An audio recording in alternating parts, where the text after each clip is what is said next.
Hello.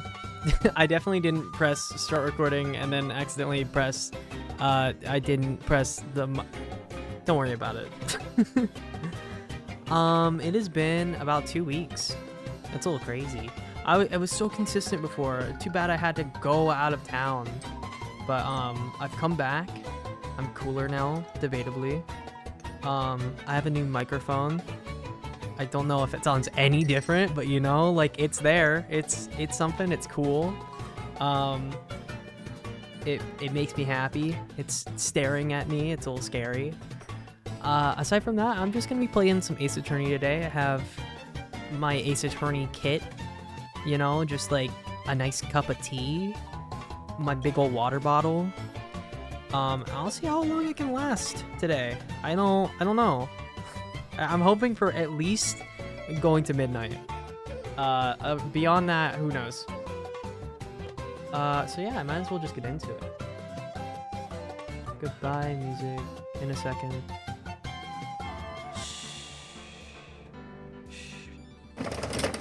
There we go. Hi.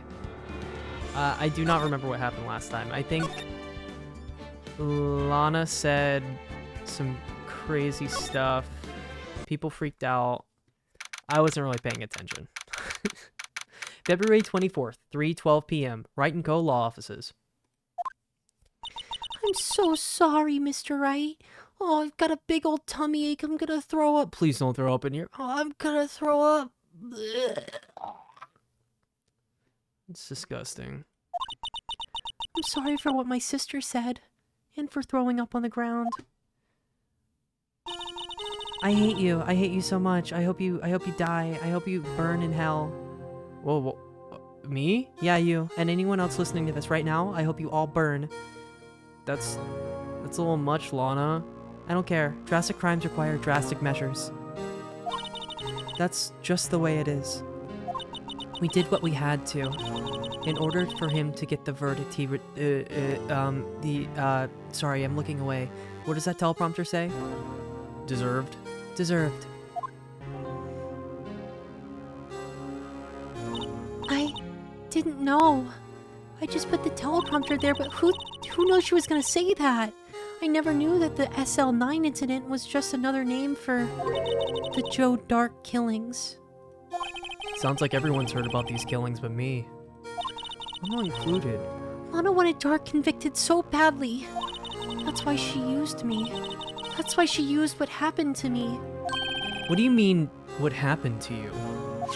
It's all there in this file. There wasn't really anything in the file. You just... Huh? If I'm not wrong, it just said that she was a... She just witnessed. Very astute. It's all there in the file. There's only 4 pages and it just says names. Joe Dark's last victim was Prosecutor Neil Marshall. When he murdered Officer Marshall's brother, he left behind an incriminating piece of evidence. But what did you have to do with those killings, Emma? I killed every single one of them, and Lana blamed it on him. On the night Prosecutor Neil Marshall was murdered, Joe Dark tried to kill me.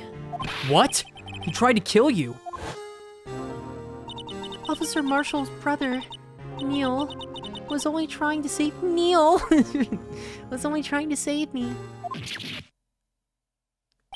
So that means you... Yes. I was a witness in the Joe Dark trial, like you would have noticed if you read. I did read it, I swear. I didn't see that one coming. Did you not read? Damn. Are you okay? It happened 2 years ago. It was right about this time of the year, too. There was a terrible thunderstorm that day, unusual for the season. I was alone in my sister's office.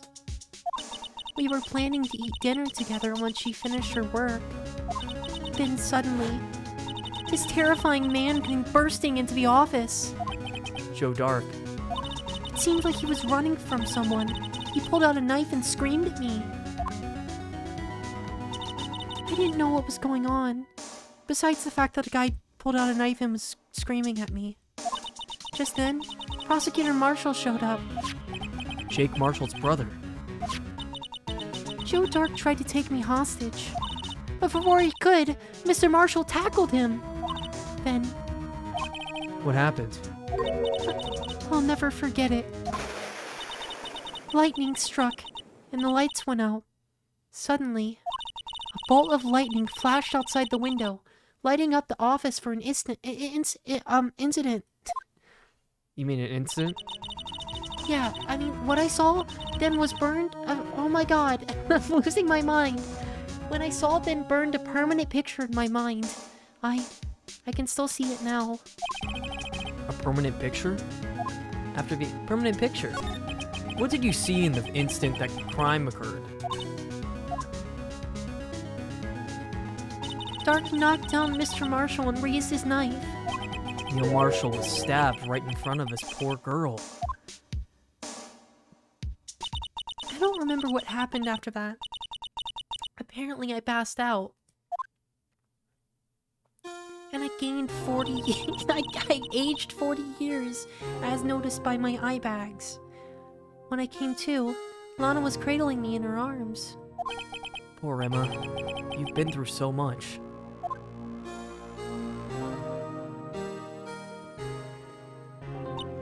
I couldn't bring myself to testify about that instant.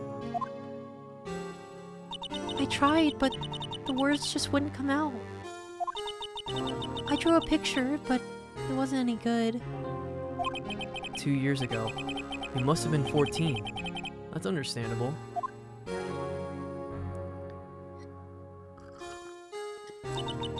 Once it would all, once it was all over, I made up my mind. I decided that when I grew up, I'd become a scientific investigator. I want to be able to fight crime with my testimonies and find the evidence to make an airtight case. That way, Lana would never have to forge any. I see. I think I'm finally starting to understand what makes Emma tick. There's still something that bothers me about that crime.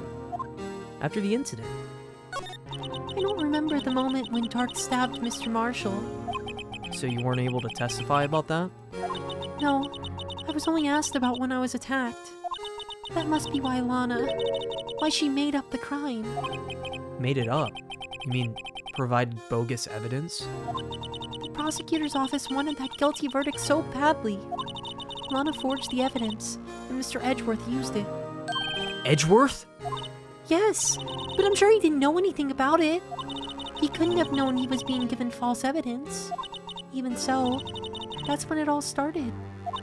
The rumors about Mr. Edgeworth, it's all my fault. If I could have just testified properly, none of this would have happened. So it's true, even though we may not have known it. Edgeworth really was involved in falsifying evidence. After that case ended, Lana was never the same. She became cold, like she is today. She must not have been able to face up to what she did, especially not to Emma. Something puzzling. Like leaking? Hey, do you like this puzzle? No, put that away. Oh, I'm sorry. This is a bad time, I guess. There's something that's puzzling me, Emma. What is it? Whoa, you're perky. You said you were in Lana's office at that time, right? That's right. Why then would a serial killer come running in there? Not only that, but he was being chased by a prosecutor? Oh, there's no mystery there. Joe Dark had been taken in for questioning that day. In the prosecutor's office? Not like the detention center? Taken in for questioning? You mean by the police? Of course. This happened at the police department. Oh. He tried to run away halfway through the interview and fled into my sister's office.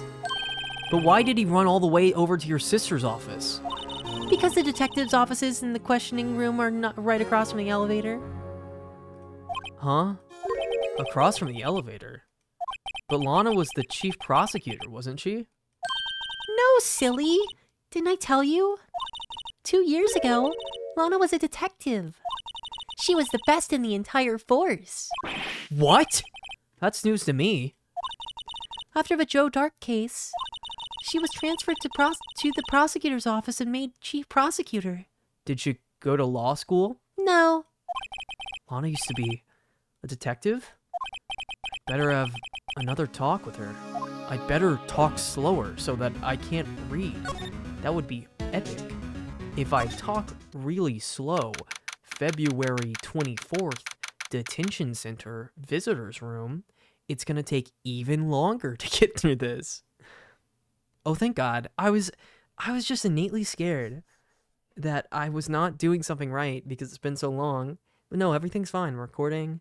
My mic is on. It may be a little low. I don't know. I'm just talking quieter.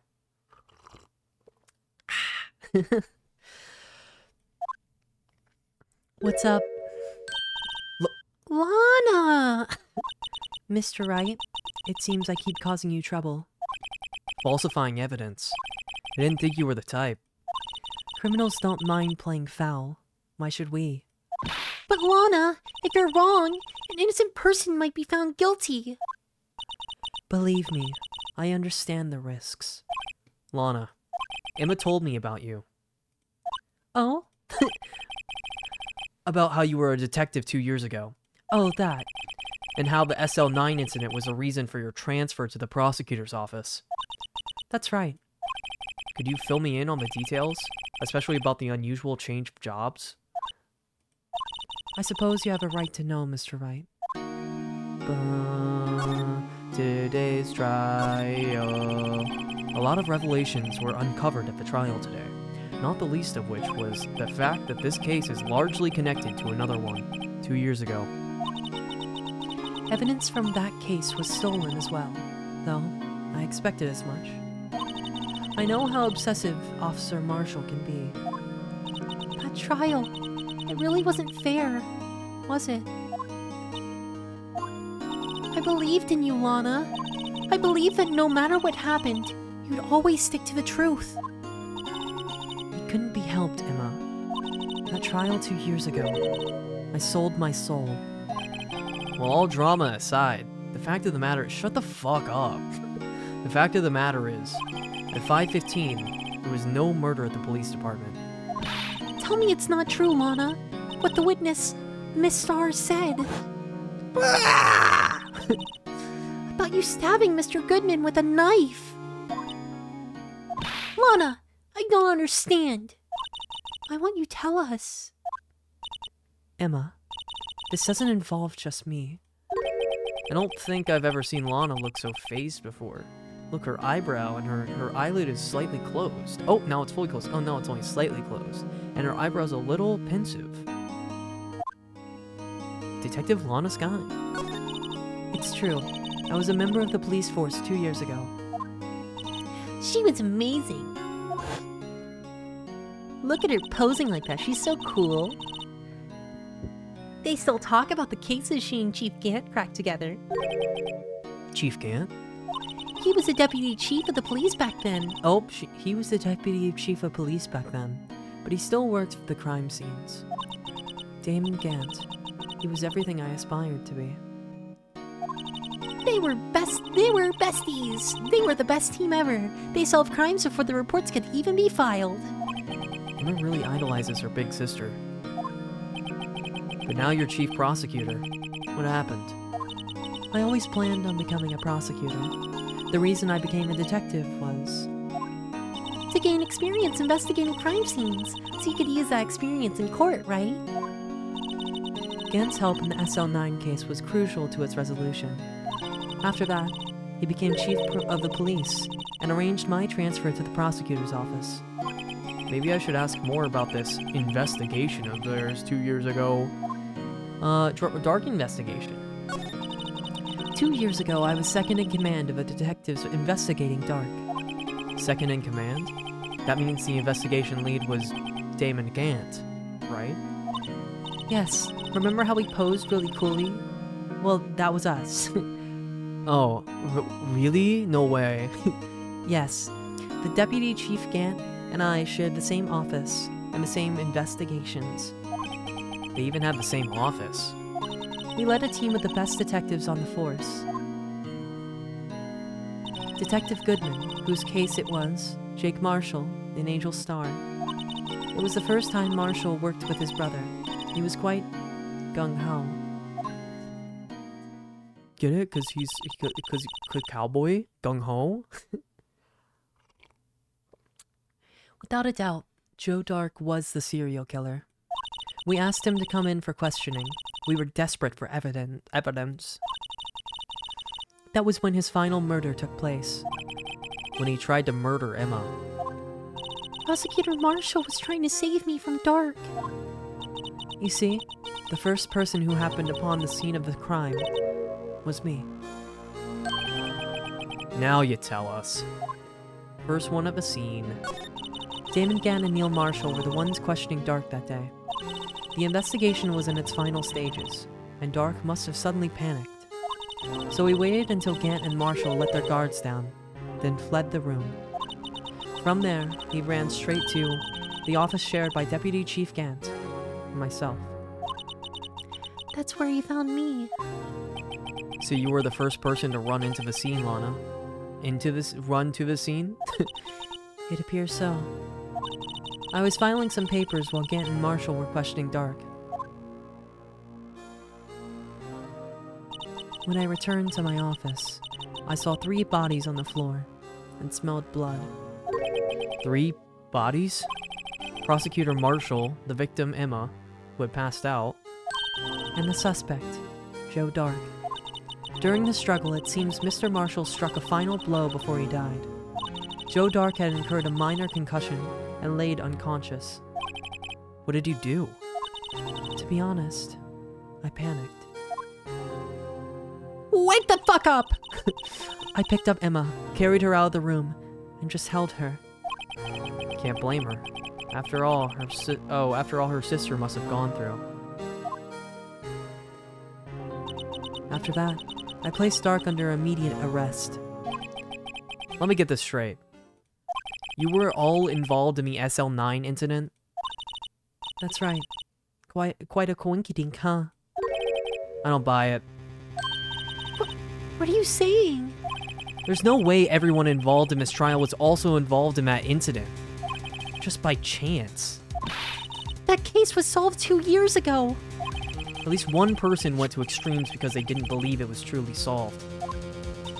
Officer Marshall, yes. His actions came as a surprise to me as well. Ever since his brother died, he's changed completely. Was he not a cowboy back? No, he was a cowboy back then, but, well, okay, maybe he didn't change completely, but, like, he's just a little, maybe I'll retract that statement. I guess he wasn't convinced with the ruling against Joe Dark. No, he thinks you did it, you dumbass. Life doesn't end with the closing of a case. Everyone has to live the rest of their lives with their memories. That case just might not be over yet. Oh. Emma was assaulted by Dark at the police department, right? Yes, in the office that Damon Gant and I shared. The office that Mr. Gant now occupies by himself. The Chief's office. Maybe we should have a look at the Chief's office. The site of the final SL9 murder. Okay, bye. Criminal Affairs Department. February 24th. Police station. Criminal. I don't see Detective Gumshoe anywhere. Things are kind of quiet around here today. You're right. The Chief of Detectives seems the same, though. Why don't we go look for some other people to talk to? Right. We can come back here later. Can I go to the office? No? Okay. February 24th. Police Department. Entrance. Oh, fuck. Howdy, Bambina. Oh, Mr. Marshall. I never thought things would turn out this way when I woke up this morning. Que sera, sera. You never know where life will lead you. Hey, Bambina. I should have known my luck had run out when old Billy dried up this morning. Billy? Must be his pet cactus. Say, where are you headed? Just over to the prosecutor's office for a little interrogation. It's a voluntary appearance, but we all know I won't be coming back. Sorry, but you can't go into the evidence room today, partner. But Mr. Marshall, why did you do it? Why do prospectors head west? If ever there was a case I needed to know the truth about, it was that one. Before you turn yourself in, Mr. Marshall, would you mind telling us exactly what happened? Looks like I won't be getting a steak lunch today. I can get you one, like, if you want. No, it's fine, whatever. Dark trial. Something was fishy about that trial from the beginning. It wasn't just me either. All the detectives thought so. What do you mean, fishy? Some of the facts reported were inconsistent with the evidence we found. For example, the murder weapon. The murder weapon? You mean that switchblade knife with a broken tip? That was Joe Dark's, alright. But in the initial autopsy report, a question was raised. A question? Ugh. I couldn't even go. I tried. I'm so tired of her doing her voice already.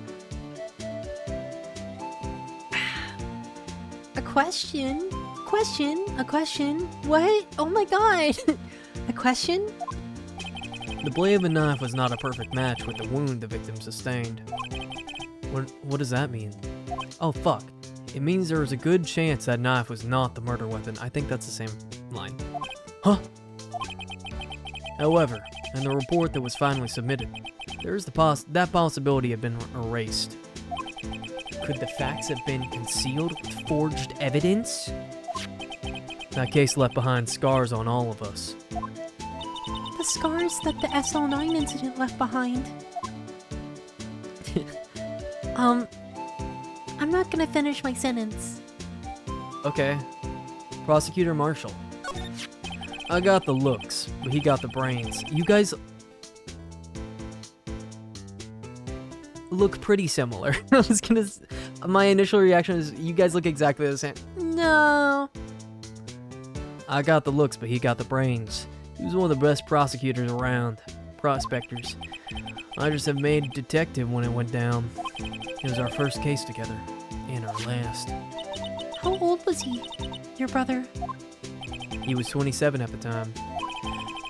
He was awarded the highest honor that very day. The highest honor? You mean the gang of prosecutors? I knew it. I was gonna say that. If you did a Kahoot for it, I could have gotten that first. What are you looking at me like that for? That's an honor for a prosecutor. Mr. Marshall must have really been close with his brother. The day the SL9 incident took place, that wasn't the same day as... That's right. It was the day the evidence transferal of... Interesting. It was drizzling that morning, and by nightfall, there was thunder. I can't believe 2 years have gone by already. I tried to steal the evidence so the case wouldn't die. Apparently someone tried to stop you. Detective Goodman was murdered. All the evidence and the evidence locker was empty. Scars. There was something going on behind the scenes in that case. We all knew that later. Every detective involved in that investigation, save one, was taken care of. Miss Starr was fired and I was demoted and boxed away in a tiny room. What about Detective Goodman? If they did something to him too, the commissioners would get suspicious. So they just let him do whatever. No, they were careful enough not to be too obvious. They? Who are you talking about? Don't get upset, Bambina. I mean Damon Gant and Lana Skye. Gant and Skye. The investigation lead, Damon Gant, and the second-in-command, Lana Skye. Skye. There weren't two people who could pose better than those two. Well, mostly Lana. Damon just kind of stood there, but... Man, they kind of looked really cool. There wasn't a person on the force who hadn't heard about that duo. That case was the biggest step in both of their careers. After the case ended, Lana transferred to the prosecutor's office, right? Yeah, Damon Gant, the new chief of police, arranged for that to happen. She's never been the same since she left. Huh? Everyone who knew her said so. Chief Prosecutor Skye was totally different when she was a detective.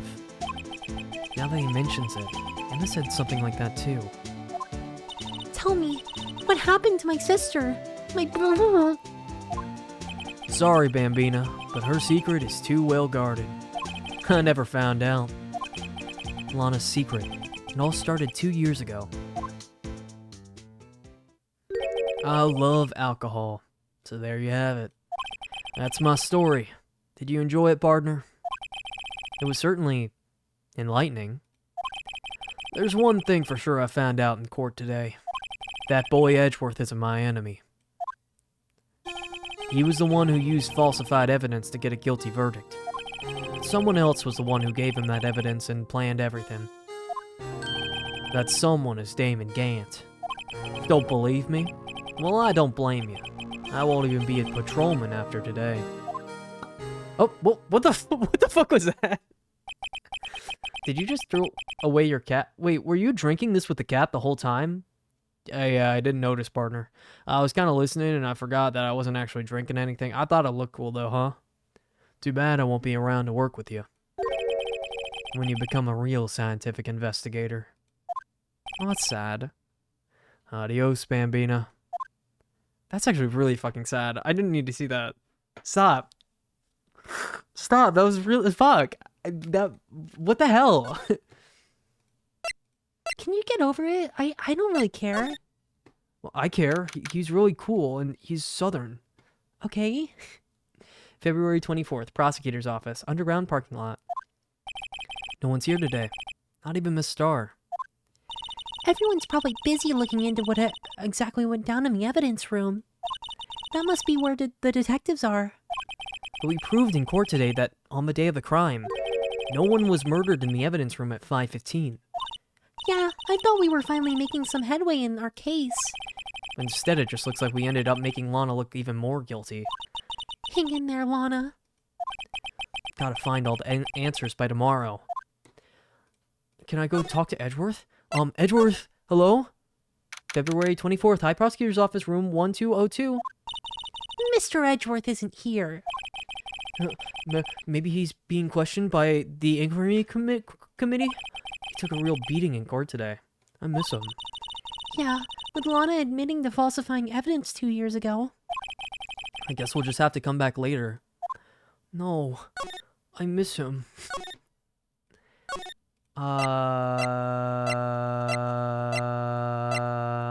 Yeah, let's go here. And let's go here. February 24th, Police Station Criminal Affairs Department. This place is always pretty empty, but today it's deserted. That must mean everyone's busy solving crimes. Oh, if you're looking for the others, they're in the conference room. Thanks. Oh, he actually talked to us. What are you talking about, Phoenix? He talks about the Blue Badger all the time. With the chief prosecutor saying what she did and the decision about what to do about Mr. Edgeworth, not to mention our statement to the media in tomorrow's trial. There's more chaos going on than Thanksgiving and Christmas put together. I think festive is the word usually used for those. Sir? We'd like to have a look around Chief Gant's office. Just use the connecting hallway to the other building and take the elevator to the top floor. Really? You mean it's okay for us to go in there? I mean, we aren't police officers or anything. Hey, you're right. You can't go in there. It's off limits. Now I see where Detective Gumshoe gets his unique charm. Well, what are we waiting for? Let's head to the chief's office. Yeah, let's just go. Who cares? That guy's not gonna stop us. It's just the police. I'm sorry. When Lana worked here, was there a giant fucking organ? February 24th, Police Department Chief's Office.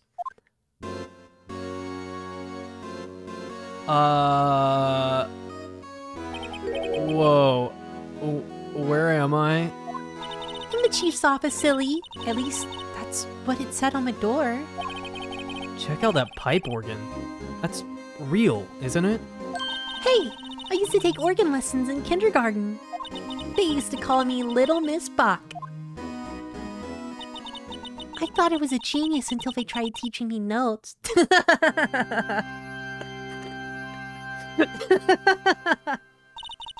I never could remember where C was.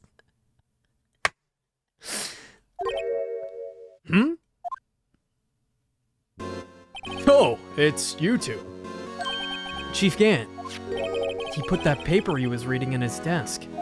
So, Righto, have you been swimming lately? No, I haven't.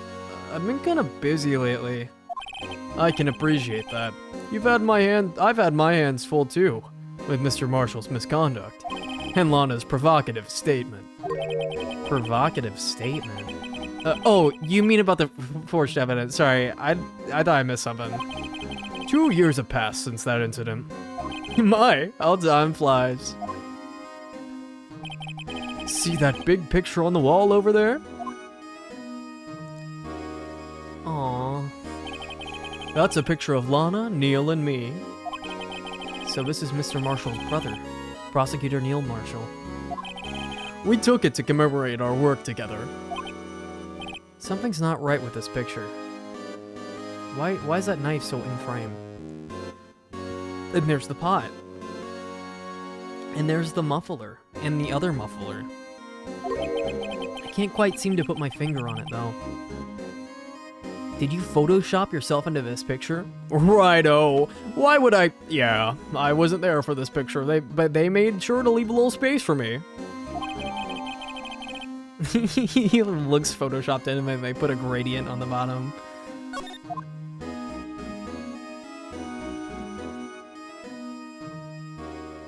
What's up? Anyway, I'd like to reminisce all day, but there are matters that need my attention. I'm going to lock up here, so let's go out together. Oh.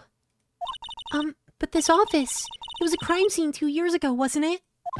That case has long since been over. There's no need to investigate it anymore. I was saying we'd like to still have a look around. Perhaps you didn't hear me. I said there's no need to investigate it anymore. Now hurry up and get out. I have a meeting to attend. Looks like we aren't welcome.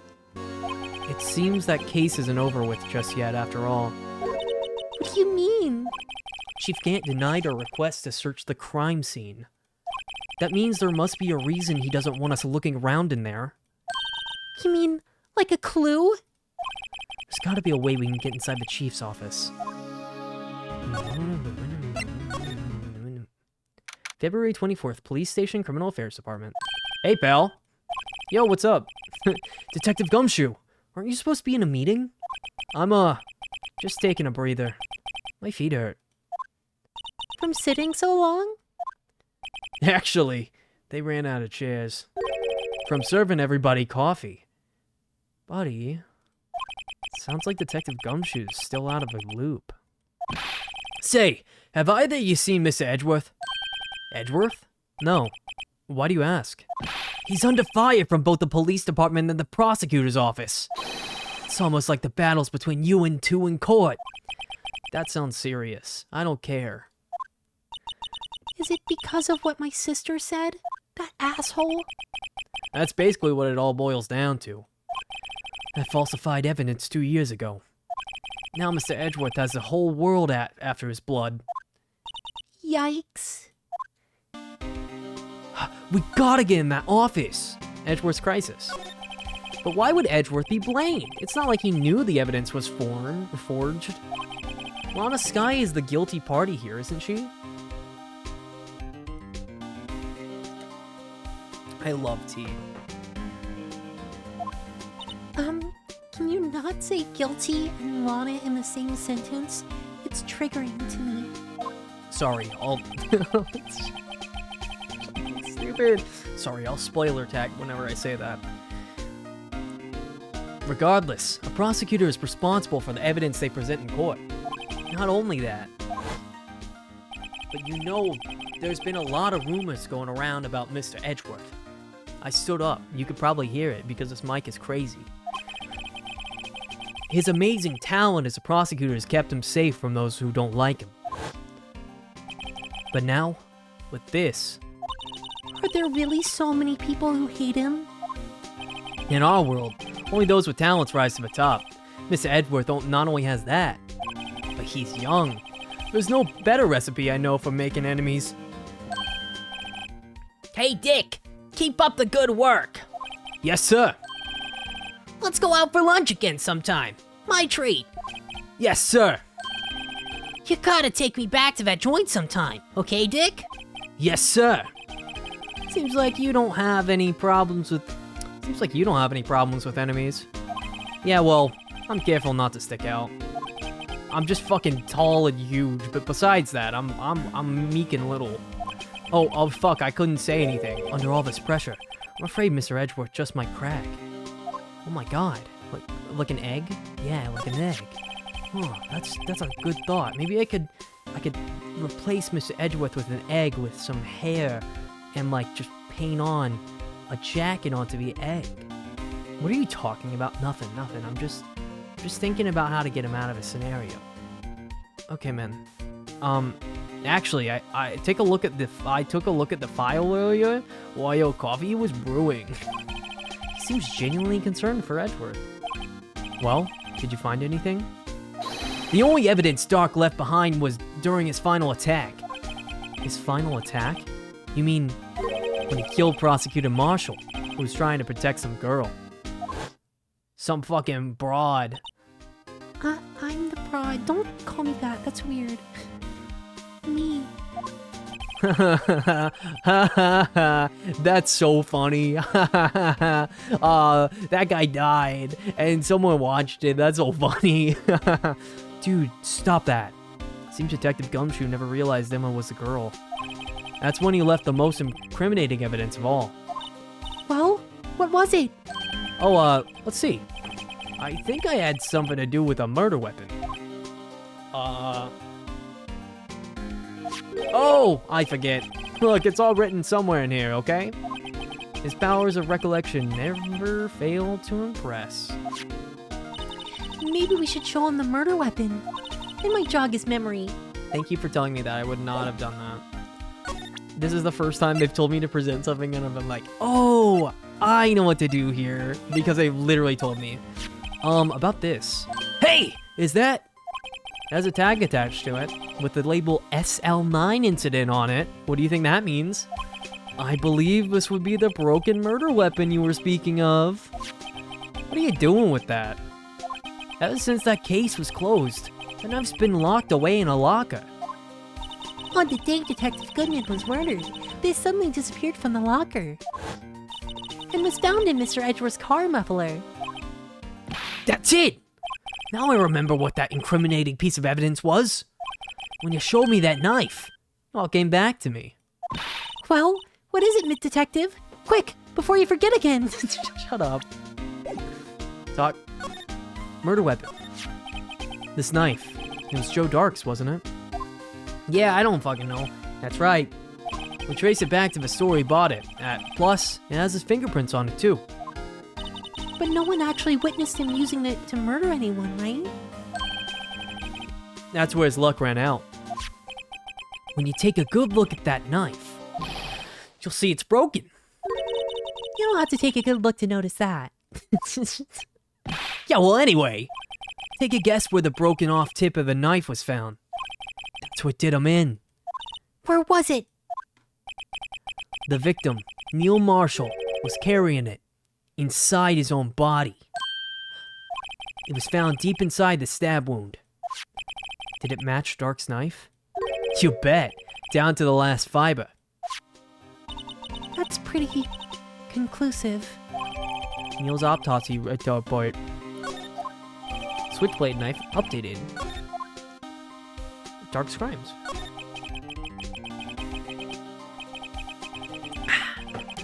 Joe Dark was 42 at the time of the crime. He was just a run-of-the-mill businessman.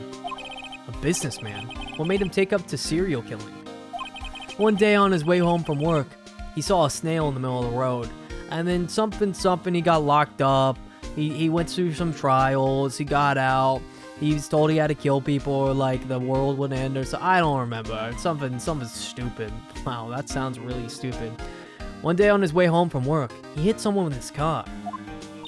With his car? So, it was an accident? An accident, yes. But it transformed him into an animal. An animal? He killed a man that witnessed the accident. Then he killed a lady who saw the man. The kid walked by, so he killed him too. Then he was burying the bodies. A jogger came up to the scene and was killed as well. Finally, he turned himself in. Well, no, what the fuck? Seems he was a pretty careless animal. Of course, this is all conjecture. There wasn't a single shred of evidence. So he turned himself in? Yes, but in the middle of his questioning, he fled and murdered his final victim. Prosecutor Marshall. The crime was witnessed by someone, too, but luckily Dark was arrested on the spot. It was a good thing the last witness wasn't killed, huh? That would really suck for her. Yeah, that really sucked. That witness. AKA Emma. Well, there you have it in a nutshell. That's all I know. Can I ask you one more thing? What is it? If it's money you need, you should ask Chief Gant. He gave me $50 the other day. It's not money, but it does concern the chief. His office is a crime scene, right? It's where Prosecutor Neil Marshall was murdered. The chief's out now, and his office is locked. But we'd like to have a look around if that's okay. Well, any detective's ID card can unlock the door. What? Really? But if I let a civilian in there, I'd be charged with breach of trust. Breach of trust? Simply put, I'd be canned. Oh, sorry, pal. I don't plan on getting fired because of you. How about this ID card? It was Detective Goodman's. That won't work either. The data was deleted the day he died. Fuck! So in other words, Gumshoe's our only chance in getting into that office. Wonder if there's something we could show him that would make him change his mind. The Blue Badger's in there! The Blue Badger! Pal, I have to get up there now.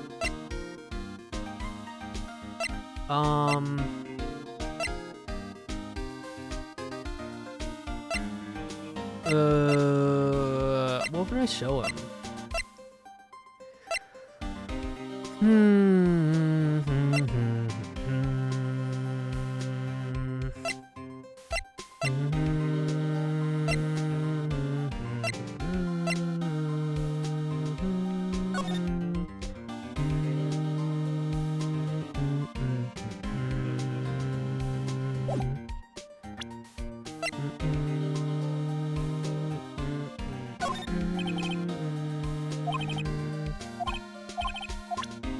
Let's just present everything. Let me give you a little advice. Shut the fuck up. I've been studying up on those files. There's nothing wrong with Mr. Edgeworth's presentation. People are accusing him of injustice. I, for one, ain't buying it, pal. You're looking into the case for Mr. Edgeworth? Yeah, it's a pretty big deal while it was going on, you know. After all, a serial killer was on the loose. But Lana was pretty clear in her confession. She forged evidence in order to prove Joe Dark guilty, and the only evidence we've ever talked about has been the knife, so I guess they forged that. Let me give you evidence, pal. I don't fucking care. Here's evidence. What? Of course I do. He was like a mentor to me. When I first started out, he gave me a small cactus. Really? He said, Dick, she'll listen to all your troubles. Note to self. Detective Gumshoe talks to a cactus. Hard to believe he's just a patrolman now. Someone ought to trade places with him. What? Why are you looking at me like that? Shut up. About that jar. I think I've seen it somewhere before. Somewhere? Or maybe it's just one of those memories people have from previous lives. This must be the most uninformative detective I've ever met. Oh my god. Something about it makes me feel uneasy. It's like I'm in the chief's office and he's yelling at me. Chief Gant? Where could I have seen that before? Right here. Let me show you. Dude, I'm showing you, you dummy. No locker can be opened without a fingerprint match. Besides, there's no reason for the murderer to touch his own locker. Hey, wasn't your locker the one with blood on it, Detective? The handprint of a real murderer's gloved hand. Without any fingerprints. Shh! They come to arrest me. You ought to defend me. Won't you? If that happens, I think you'll do better than pleading with Edgeworth. I think you'll do better pleading with Edgeworth.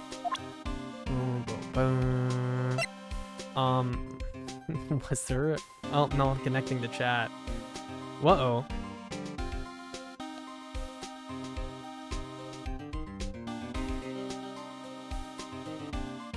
That's not good. I have disconnected from the stream. That's epic. Should I just turn it off? What's going on? Let me see. You get a specific, this is why I record, because if I just use the stream thing, it would not work. Let's see, speed test.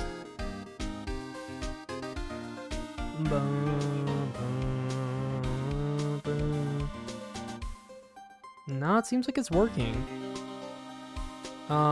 Maybe I'll just do this.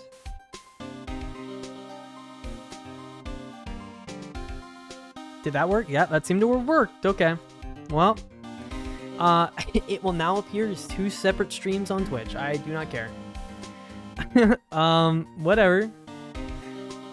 That's so weird. I guess the cache or something. Who cares? Oh, okay, I'm back. Present. I don't know. The floor plans. The glove. Let me show you a bill of advice, pal. I don't care. I don't fucking care. Let me show you a bill of advice, pal. Oh, a lost item report, huh? Very impressive, Detective. You knew what it was right off the bat. Well, I am a master of misplacement, you know. Master, that has such a cool ring to it. The way I see it, if things are meant to be lost, then they're meant to be lost. There's a higher power at work here. Wow, a higher power. Maybe I shouldn't let Emma just hold any evidence. What am I supposed to show you, man? Let me share you a piece of advice, pal. If you don't know what the fuck you're going, I don't know. Hey, that powder's used for detecting fingerprints. Yeah, Mr. Edgeworth gave it to us. He did what? All I have is some flour. Are you okay, detective? Quick, run!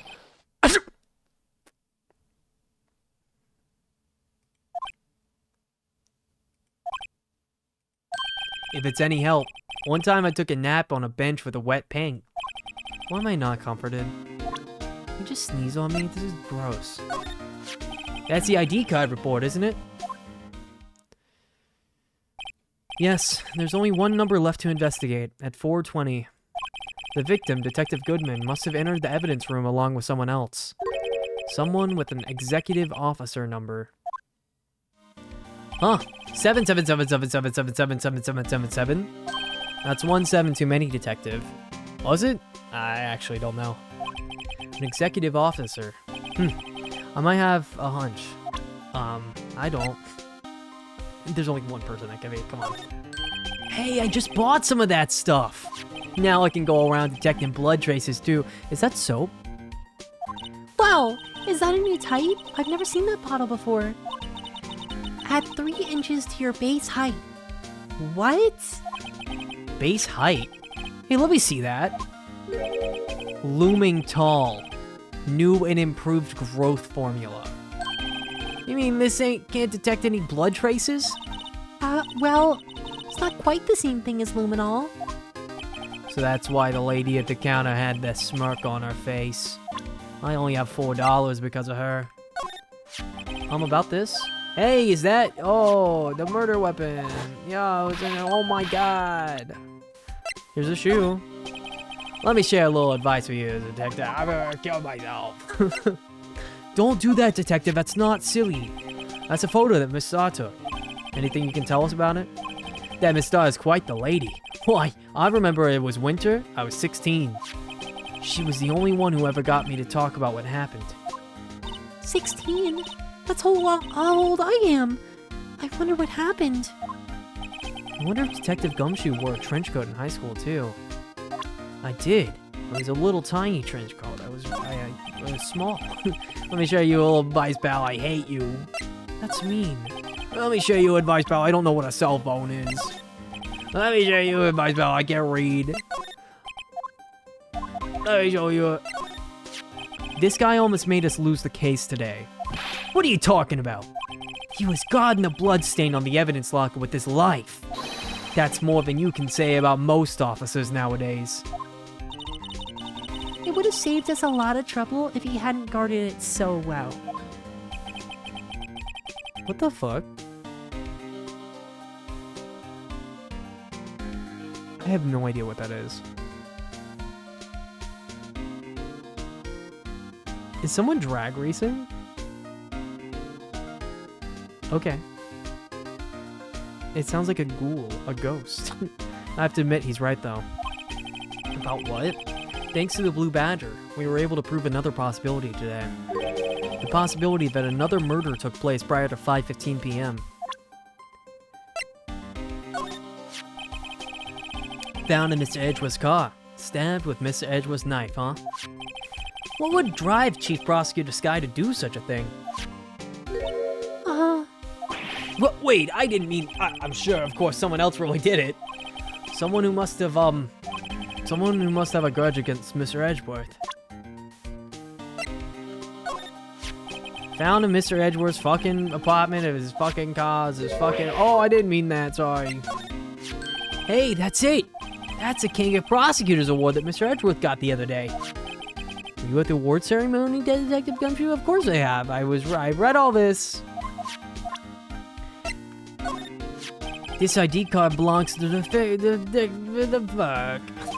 You can just do about anything these days with a card and a secret number. Scary. It's only scary because you keep dropping your card, Detective Gumshoe. I forget my secret number a lot too. I'm scared of myself. But I'm me after all. And what could be wrong with that? I think I'll stay out of this conversation. I have nothing. Can I talk to him? What? Am I losing my mind? Did she not say we can show something to him? Do I have to get more evidence? Save me! Edgeworth, save me! February 24th, High Prosecutor's Office, room 1202. I wonder if Edgeworth is back yet. There he is. Looks like he's writing something. What are you doing here? He sure was quick to throw that paper on the floor. Tough day in court, huh? I've had to live the past 2 years with rumors flying around. What's another allegation to me? Cheer up, Mr. Edgeworth. I'm rooting for you. That's Edgeworth for you. Always trying to hide his real feelings. So, what do you want? Unlike some people, I don't have all day. The forged evidence? There's no excuses for what I've done. 2 years ago, I used false evidence to obtain a guilty verdict. That's what it all breaks down to, and nothing I can do can erase that fact. But you didn't know, did you? I mean, that the evidence was falsified. The police department and the prosecutor's office share a bond of trust. That bond is broken. If that bond is broken, we stand to lose everything. The police department's error is my error. My responsibility as the prosecutor is in charge. And the fact remains the same, no matter what excuses I might have. Mr. Edgeworth. I take pride in my work. So tell me why. Why has it come to this? Even Edgeworth can't keep this kind of emotion bottled up. Hey, tomorrow's trial? How's it gonna be? Oh, sorry. Are you up for the trial tomorrow? First last year's trial, and now this one. It seems all you do is worry about me. To be honest, you're getting on my nerves. But Mr. Edgeworth, you can't just walk out of a trial. Tomorrow is the last day. It's too late to change prosecutors. I'll bet that's why my superiors are oh my god. I'll bet that's what my superiors are banking on. I never thought that case would come back to haunt me like this.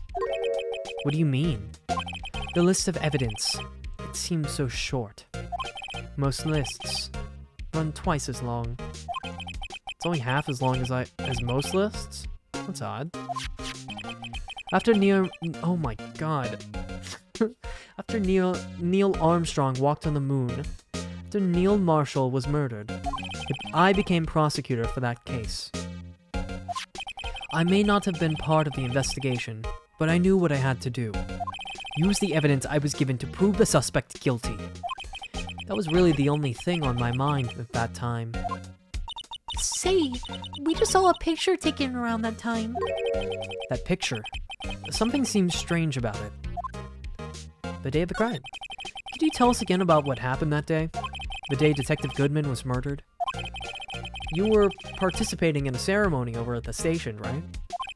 I've never cared for ceremonies, but I had to attend that one. Because you were awarded this? Those receiving rewards can't exactly skip out on the ceremony. I finished up at the office in that morning, then drove over to the police department. You finished up at the office? Yes, just odds and ends. Clerical stuff. What? Why is it throwing me off I said stuff? I just don't feel like he would, you know, things, stuff, other activities. Dude. Don't say that. Dude. Stop. I didn't plan on returning to the office that day. That is, until I was asked to take something back.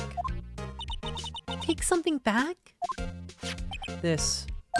Oh yeah, Chief Gant asked you to hold on to that, didn't he? Yes, it is a piece of evidence in a case that was closed half a year ago. He asked me to bring it back to the prosecutor's office. That's the story we heard yesterday. So, you came back here to the prosecutor's office because the chief asked you to? That's right. No, I'm right. I have to show you a picture now. Look at this picture. This picture was hanging on the wall in Chief Gant's office.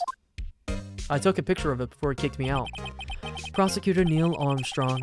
He had just started making a name for himself. Looks like this was taken when he received the King of Prosecutors trophy. Speaking of that, there's something that bothers me. Yes? The trophy Mr. Marshall is holding. Oh my god, I didn't notice that. I'm so stupid. I'm like, what are they talking about? The jar? The fact that the big old armor has a knife? No, obviously the trophy looks different. The trophy Mr. Marshall is holding. It's a little different than yours. Yes, you're right. No, shut up. Ah, I remember now. Remember? Remember what? That was what the official prosecutor's trophy looked like until 2 years ago. There's a story behind its design. A story? Sounds interesting. Would you mind telling it to us? No, I don't give a fuck. It's simple, really. Contradiction. That's what the award's based on. Huh? That's not a story. This award originates from an ancient Chinese tale. In Chinese, the word contradiction is written with 2 characters. The first means halberd, and the second means shield. Have you heard this story? Me? Oh, sure.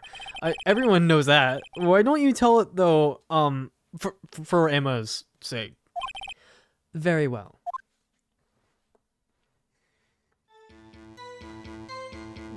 Dude, calm down. We don't need to be so dramatic over the story. Long ago, in the kingdom of Chu, there was an arms merchant. One day, he presented the king with 2 items. The first was a halberd he claimed could slice through any shield or armor. The second was a shield he claimed could withstand any weapon. Wait a minute. Those claims contradict each other! Very perceptive. But then again, you've heard this story before, right? Anyway, as you mentioned, the very descriptions of these items discredit them both. When the king pointed this out, the merchant was left speechless, and thus the Chinese word for contradiction was born. Oh, I see. So the chipped shield and the broken knife symbolize... Precisely so. They symbolize the merchant's items. The ancient tale ends with the merchant at a loss for words. But it's in our nature to pursue matters to their conclusion, even if it results in something as ugly as this. Wow, thanks, Mr. Edgeworth. I learned something new today. That's funny. If that's so, then why were you only given a shield? You'll have to ask Chief Gant. 2 years ago, he had the halberd part of the award abolished. Chief Gant. King of Prosecutors Trophy. I wonder if that was used to murder someone. Oh my god. February 24th, Prosecutor's Office. Underground parking lot. Excuse me. Would either of you care for a quarter pound of roast beef? Miss Starr. I guess she's out of lunches. You certainly are the curious sort, aren't you? Kind of like the first person who sucked a cow's nipple to discover milk. What the fuck? Do you just talk to people? Like, do you just say this to people? Yeah, I kind of do. Still, I never thought you'd go digging up that case from 2 years ago. Everyone in this trial was involved in the SL9 incident. Not only that, but the murder occurred at the very day the evidence from that case was due for transferal. This can't be attributed to a mere coincidence. Aren't you forgetting something? You know that little scene I happened to witness? The instant Lana stabbed Goodman with a knife. No matter how much of the past you dig up, it won't change what I saw. The roast beef is meant to be savored when eaten. Miss Starr's hatred towards Lana. It all dates back to 2 years ago. Hey, I like your hot dog necklace. Drake investigation. Joe Dark. That's a name I'll not soon forget. We trailed him for half a year. Oh, the pressure. Still, I don't think I was ever more alive than I was then. Those days were steamier than a bowl of hot gravy. Poor old Jake Marshall, though. Must have been going through hell. You mean because of his brother's death? They were close, those two. After Neil died, something took over Jake. He became obsessed. Seeing Jake like that made her all the more desperate. Her? Lana Skye. My sister? The best of the best were put on that SL9 case. Of course they were led by that legendary duo. She posed so cool. Lana and Chief Gant. No. After the case closed. That legendary pair was the reason we were able to keep up our investigation. That's why we were so shocked over how it turned out. You mean with the forging of the evidence? Don't get me wrong, Joe Dark got what he deserved. Still, it was obvious the evidence produced in court was being manipulated. Items our team never found would suddenly appear, while other items were kept secret. But you don't have proof anything illegal was done. I'm proof enough of what happened. Huh? After that case, all of us save Goodman were relieved of our duties. Most without even so much as an explanation. Then Lana Skye transferred to the prosecutor's office and became chief prosecutor. Lana always wanted to be a prosecutor. Nothing's quite as simple as it appears. Huh? Lana Skye was merely being used as a pawn. That's my take on the matter. She was being used? Legendary duo. Damon Gant and Lana Skye. Gant led the investigation, and Lana second in command. They were the best. They solved all kinds of cases together, didn't they? Damon Gant's magnetism in particular was almost unreal. His magnetism? By that I mean his ability to attract evidence. He'd produced the most incredible evidence in the cases he handled. Incredible evidence? You mean... Oh yes. There were rumors about him even back then. No one dared confront him, though. I take it she's talking about forged evidence. Back then, everybody looked up to Lana. All the detectives wanted to be like her. Really? Oh yes, myself included. I was a fool, really. She hated anything crooked, and always watched out for the other detectives. That's why she was so concerned for Jake. Mr. Marshall.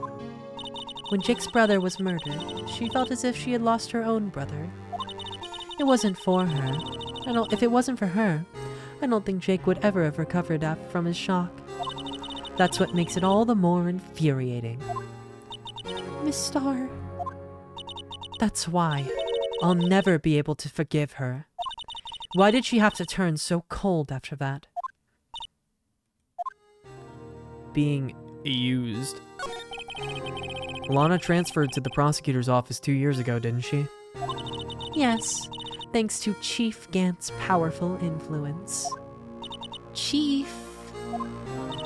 That's right, Chief. Can you say that word? Yeah? Good. Having solved the SL9 case, his position as chief was secured. There was only one thing left for him to control. And then no one could stand in his way. The prosecutor's office. What? You mean that's like Lana transferred? If he could control the chief prosecutor, he could control the prosecutor's office. That must have been his goal all along. But how could he control Lana? I don't know, but one thing's for sure. Ever since that case ended, she's never been the same. It's only logical to conclude.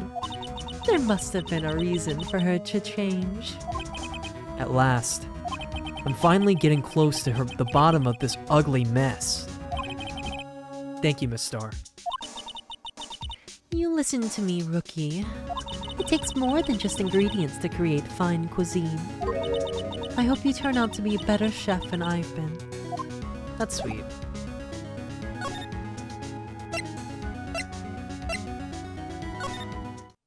Do I have any new evidence? No. Okay. No, I already talked to her. I already got that.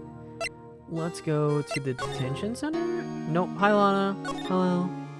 How are you doing? Whatever. Okay. February 24th, police station. Criminal Affairs Department. Oh, you're back. You're still here?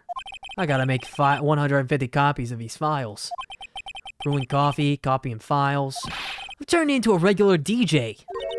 You're a DJ as well? If I'm not mistaken, I think he means desk jockey. Oh, that DJ. I gotta admire your persistency, but my answer's still no.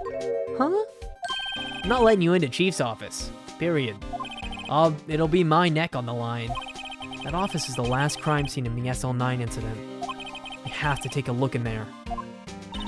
There's gotta be something we can do to make the detective change his mind.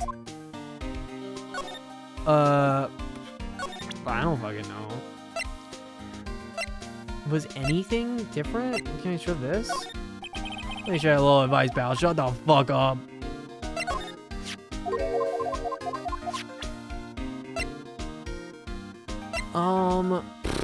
This? Oh, what? Oh, shit. Oh my god. Ah, fuck. Anyway, it gets kind of gory after a while. Let's show you the details. Huh? Detective, I really don't know what to tell you, man. I don't have any more evidence. Time to try shit. I don't think she's got anything more for me. Let's see. Can I show this to her? I don't have anything else to say to you. She says she doesn't have anything else to say to me. Okay. I'll believe her. Bum, bum, bum, bum, bum, bum, bum, bum. Right, please. I'm the prosecutor on this case.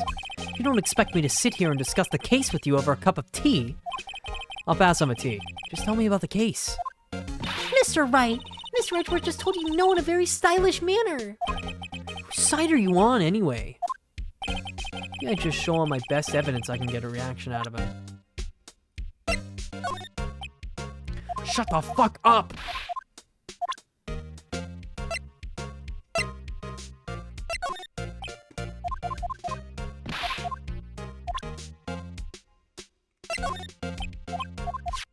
Oh, Chief Gant gave this to you that day, didn't he? He asked you to bring it here from the police department. the chief is a very competent man, but sometimes he does things that don't make any sense. At least it's better than being incompetent and doing things that don't make any sense. A certain detective comes to mind. Okay, cool. You got nothing to talk about? No, of course you don't. Of course you don't. I've tried every piece of evidence on Gumshoe. I've tried everything. Where else? There's nothing here. Emma, you got anything? No. Okay. Good to hear. But Gumshoe. Gumshoe, look at this. I've been studying up on those files. There's nothing wrong with Mr. Edgeworth's presentation. They think I fucking already said this. Let me share a little advice, pal. I don't give a hell. That was all mine, Laka. That's funny. That, no. Screwdriver? No, okay.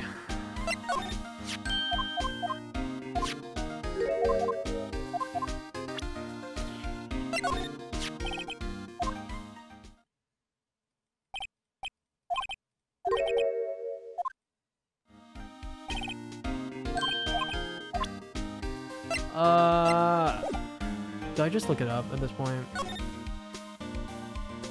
Cause like, what do I do? Like, what do I do? I genuinely don't have any evidence. Okay, she said do not talk to me anymore, right? Basically.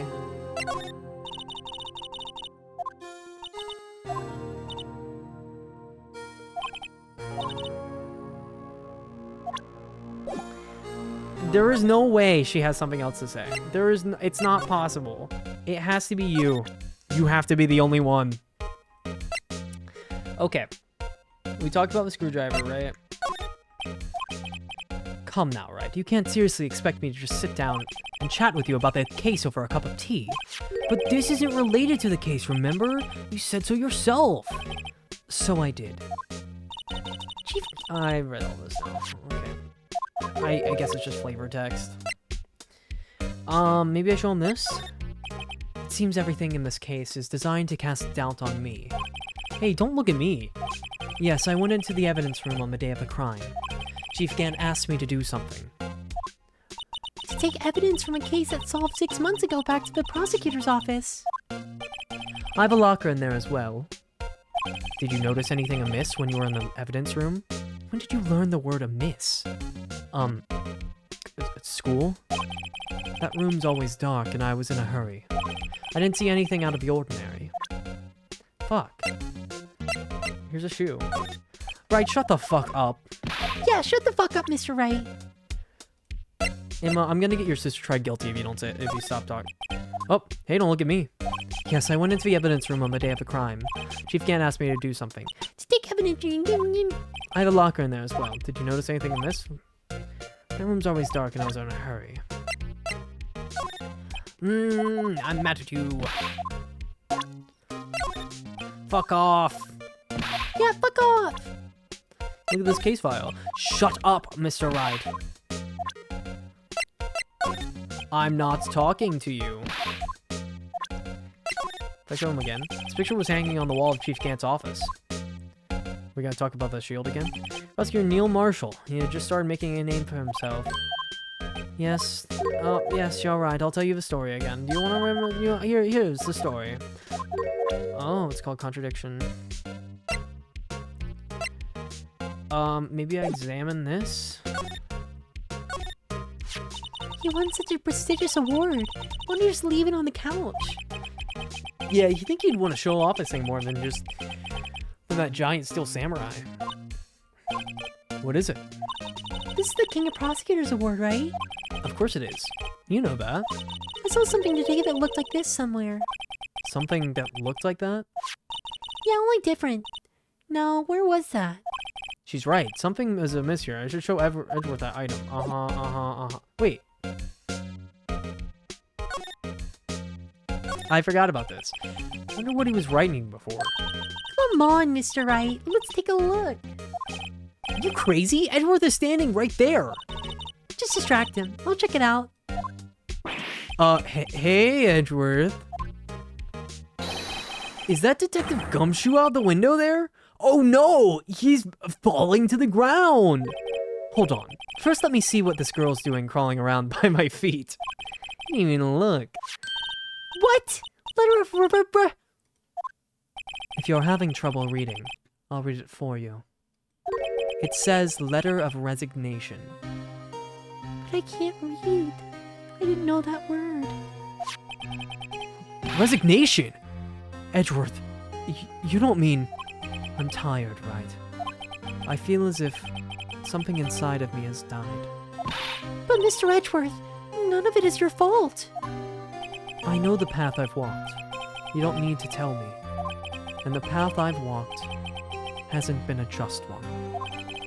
I can't forgive myself for what I've done. And no one else should forgive me either. Uh-oh. I think he's serious. Mr. Wright, please, you have to do something. This letter of resignation. I wonder if I can use it for anything. Yeah, I know where to use it. Nope, we can't talk to him about it. Can I present it to him? They say when there's smoke, there's fire. Apparently I was caught up in the smoke. I lost sight of the truth. Edgeworth. The others are right. I have no right to serve as a prosecutor. But Mr. Edgeworth, you were only doing your job. I've always made my own decisions about what I can and cannot do. That hasn't changed. Forgiving myself is something I cannot do. Uh-oh. I think he's serious. Mr. Wright, please, you have to do something. This letter of resignation, I wonder if I can do anything with it. I'm gonna show Gumshoe, because he's gonna have a normal reaction to this. He's not gonna freak out at all. Nope, he's gonna be normal and cool and awesome, just like I've always known him to be.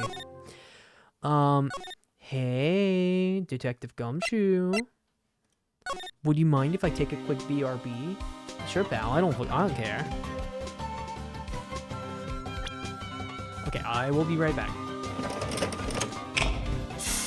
What? Can I? There we go. Okay, I'll be right back.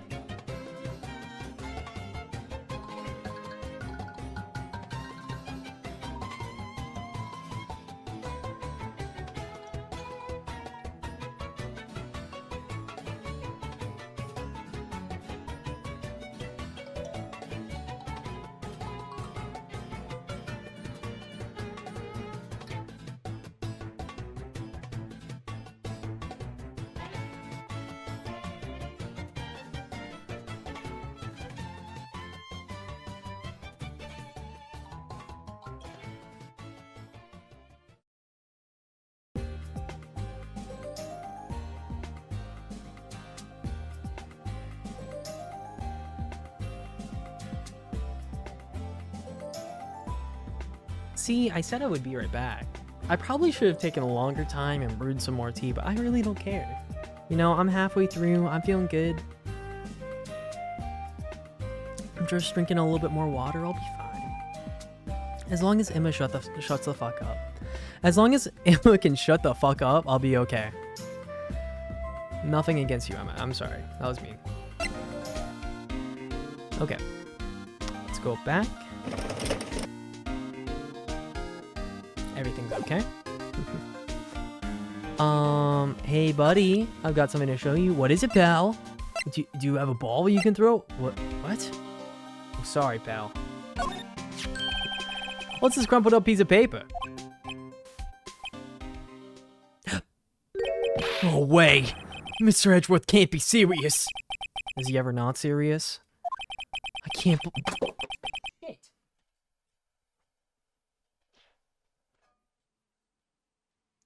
Everything's okay. I just slammed my phone off my desk. I can't believe they pushed him this far.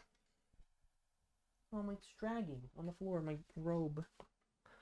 I can't believe they pushed him this far. Mr. Edgeworth really feels responsible. When I first met him, I thought he was as cold as ice, too.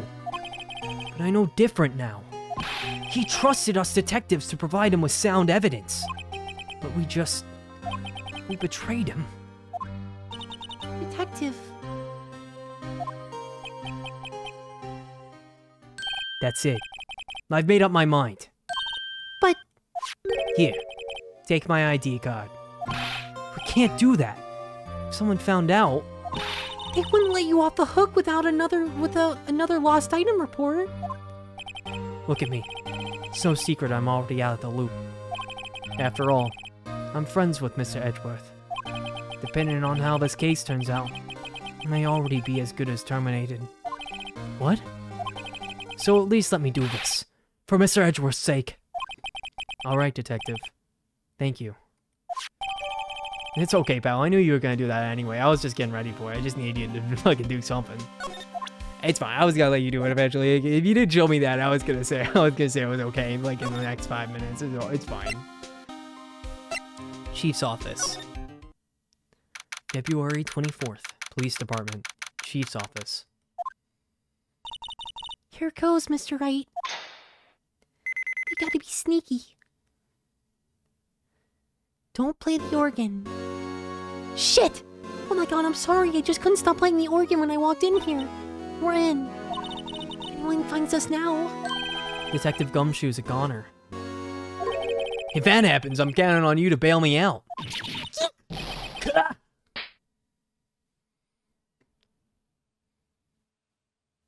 Sorry. I thought you were a ghost. I didn't even know you could slap a ghost. Ha! Detective Gumshoe! What are you doing sneaking up late on this like that? I wasn't sneaking. I was just worried something might go wrong. So I came too. If you're here, then what's the point of giving us your ID card? Gumshoe's ID card crushed and rendered unusable in pocket. What the fuck? Hey, don't do that to my card! I hardly ever get a chance to come in here. So I figured I'd have a look around myself. Besides, we're all in this together now. That's cute. You really do want to get fired, don't you? Not if we're lucky. Now come on, let's see what we can find out. I've got a bad feeling about this. Okay. What are you doing in here, man? The chief's office. The desk on the other side of the room. Was that your sister's? I'm over here. He's over there. Yes, that's where I was waiting for Lana. On that day, 2 years ago. Is anyone using it now? No, sir. This is entirely Chief Gant's office now. So wait, she wasn't even the chief. Neither of them were the chief, and they had this cool ass office. What the hell? Yeah, they were just really cool. Okay. He practices a strict policy of preserving the crime scene. That's a strange reason to leave it there. He leaves it as a warning to everybody else. He wants us to always be alert. He told us so himself at a New Year's party. Of course, he was pretty intoxicated at the time. I see. So ever since Lana left, no one ever touches that desk? No one except Chief Gant. And a cleaning lady who's in here each morning. Still, 2 years have passed since that incident. There can't possibly be any clues remaining. Chief Gant. Can I ask you something? Sure. You only came here to look around, right? Because it's one of the SL9 crime scenes. I mean, that's your only reason for coming here, isn't it? Why do you ask? You don't think... Nah, it wouldn't be. No. No, there's no way. Never mind. Don't worry about it. Okay, now then, let's look around a bit more. Hey, hold on! Not so fast, buddy! Huh? What is it? When someone tells you don't worry about it, it's supposed to start bothering you, pal. You don't just let it go at that. Sorry. This guy's starting to get on my nerves. Okay, so what's bothering you? You two don't think Chief Gant might be a suspect, do ya? What? He's right, Mr. Wright. What do we think of him? Chief Gant. So it's finally come to this. What do I think of him? Perhaps it's best I don't divulge my feelings. Yet. There you go. Ignoring me again. Let's see.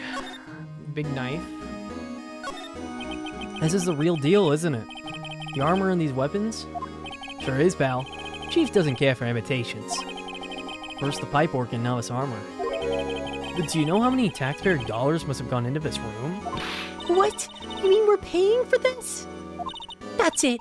I'm not paying 1 cent of my taxes. You don't have any taxes to pay. Shh! Be careful about what you say. Who knows? The chief may be hiding in this armor as we speak. The IRS is right under the table. I don't think he'd fit in there. Even if he did, he'd never be able to get out. Cut it out. You guys don't know how scary that guy can be. Desk. Wow, look at the size of Chief Gant's desk. Speaking of that, when we were here earlier... Oh, it's you two. Chief Gant! He put that paper he was reading in his desk. I wonder what he was reading. This looks like a list of evidence. A list of evidence. In most cases, the list runs twice as long as this, though. Just like Edward was saying. Hey, look at the case name. Huh? SL9 incident. I wonder what this is doing in here. Hold on, detective. What did you just say? I said, I wonder what... No, about evidence lists. Normally they're twice as long? That's right. I guess there wasn't a lot of evidence. A half-size list of evidence. A half-size list of evidence. It seems short. Most lists run twice as long. Was that your Mr. Edgeworth impression? No. Yes. He's not even British, pal. Sorry. What would the other half of the evidence list be doing here? I know it. The chief must be hiding something about that case. It would appear so. Evidence list added to the court record. Safe. This is a safe, isn't it? Safe. That word is ripe with intrigue. Okay, if you say so. Looks like a code needs to be entered in this panel to open it. Couldn't we just put the dust? A 7-digit number. I think I just might know what it is. Do you know what it is? I have a hunch. Oh, I know. You wanted to try my birthday? It's... I have a better idea. Here goes nothing. 7, 7, 7, 7, 7, 7, 7.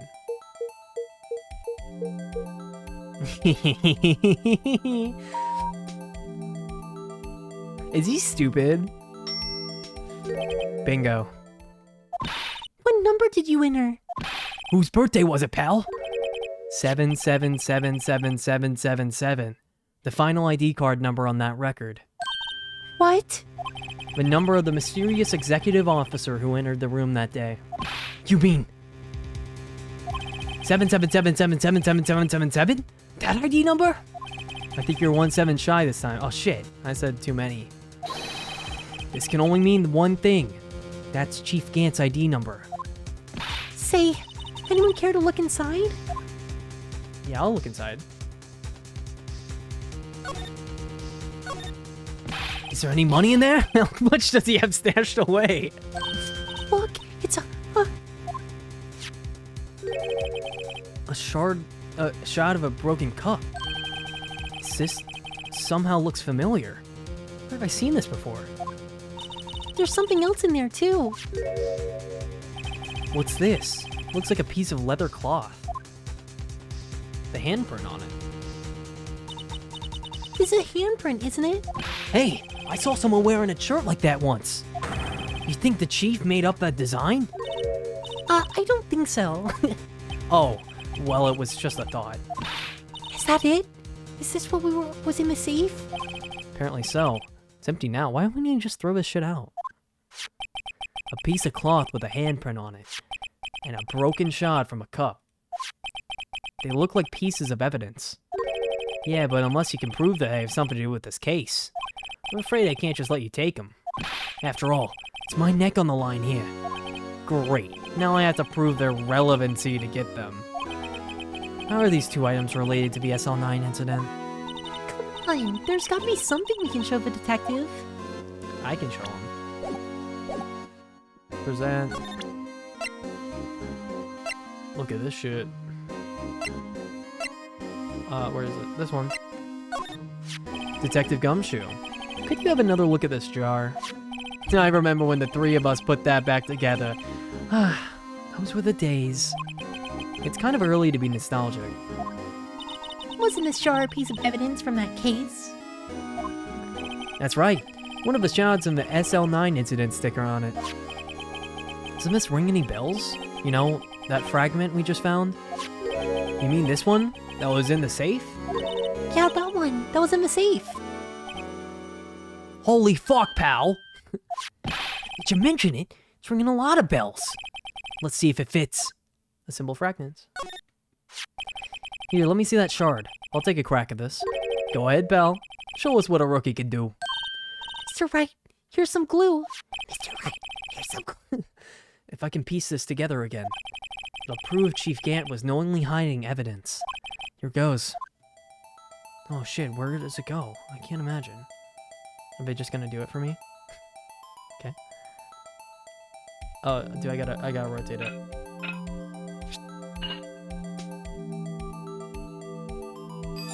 Wow. There. It fits like a charm. That of course means Chief Gant willingly and knowingly hid a piece of this jar in his safe. In other words, he concealed a piece of evidence from the SL9 incident. But Hey guys, get a load of this. What is it? This piece you just attached. It's different from the others.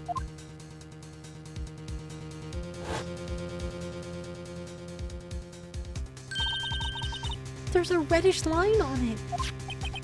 A reddish line? That's blood. I don't get it. Why would Chief Gant hide this in his safe? Unstable jar updated in court record. I'm not crazy, right? That the jar should be upside down? I guess this...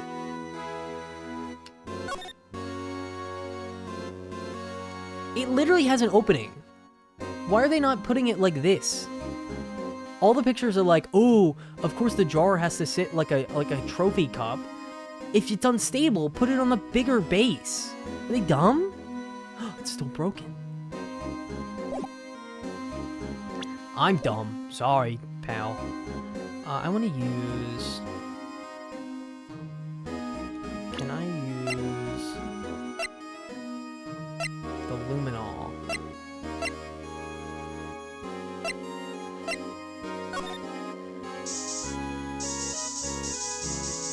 There's still blood. I don't know. There is blood.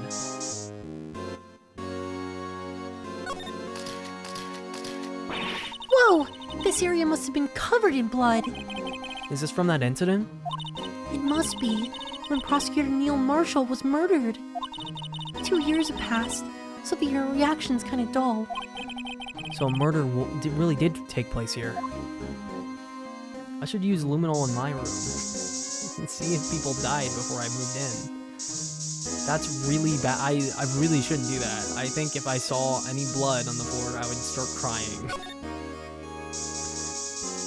Okay, every time I go to check out an apartment, I'm gonna start bringing luminol testing spray with me. That can only go well. Any fingerprints?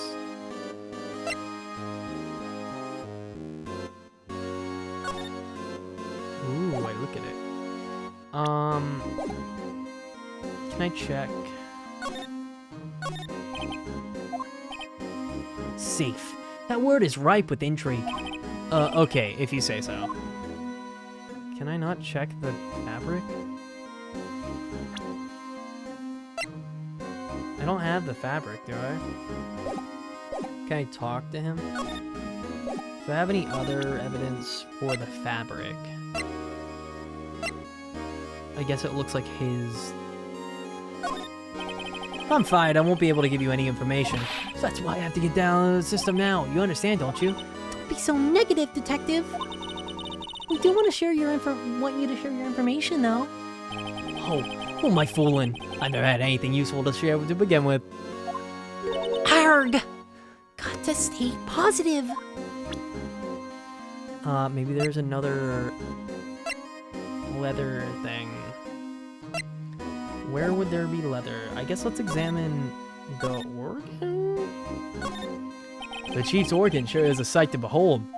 Occasionally we hear him playing it from the criminal affairs department. That's on the 2nd floor. This is the 15th floor of an entirely different building. When a detective screws up, the chief calls them to his office and makes them listen to the organ for hours. What's so bad about that? Music soothes the soul. After that, the detective can't hear anything for days except for the ringing in their ears. So it's an instrument of punishment. Literally.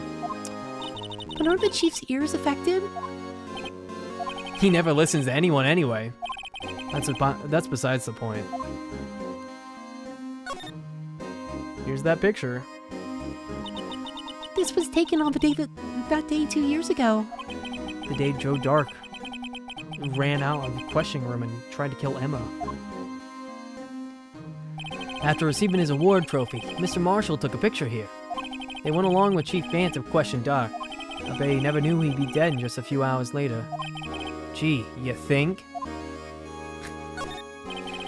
Shut up. Fuck you, Phoenix. Gee, do you think that, huh? Fucking idiot. Hell, that's mean. These shelves are mostly empty. Lana must have cleaned them out when she transferred over to the prosecutor's office. There's a small picture frame on the left of a shelf. Hey! This is what Lana and I went to the theme park. Oh, that's fucking sad. Look at that giant window. Makes you want to crash through it and jump outside. This is the 15th floor. I know, I was just saying. Saying what? Ever since making Detective, I've always dreamed about doing something like that. Note to self, Detective Gumshoe has a lot of dreams. So long as he doesn't go crashing through that window when he gets fired. Don't say that. They're so cute. No clues here except for the desk. This is Lana's desk. Sure is tidy. Lana's always been a meticulous cleaner. There's not even any dust on it. Looks like someone's still keeping it clean. Does Lana ever come back here? No. Chief Gant must still keep it clean in memory of their partnership. They were the stuff legends are made of. Does he keep it in memory of her or in memory of the crime?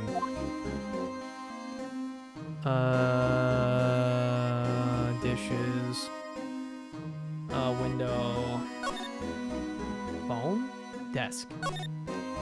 Wow, look at the size of Chief Gant's desk.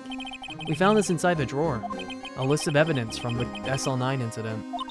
Mr. Edgeworth had the other half of that list. What would this list be doing here? You better look into a little bit more info on this list. Oh, the list is gonna say something like it has a leather cloth or something.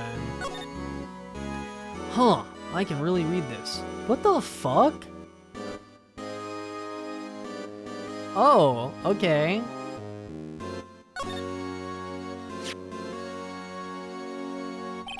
I wonder what this is. Looks like someone drew on some kind of sketch here.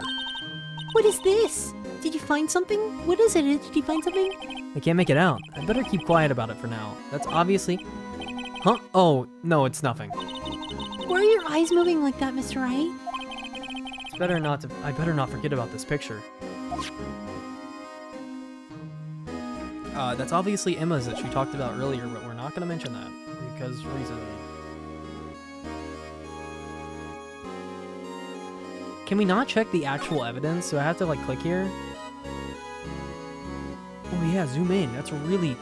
Wow. Real neat stuff here. I have to look for anything that mentions a strange piece of fabric.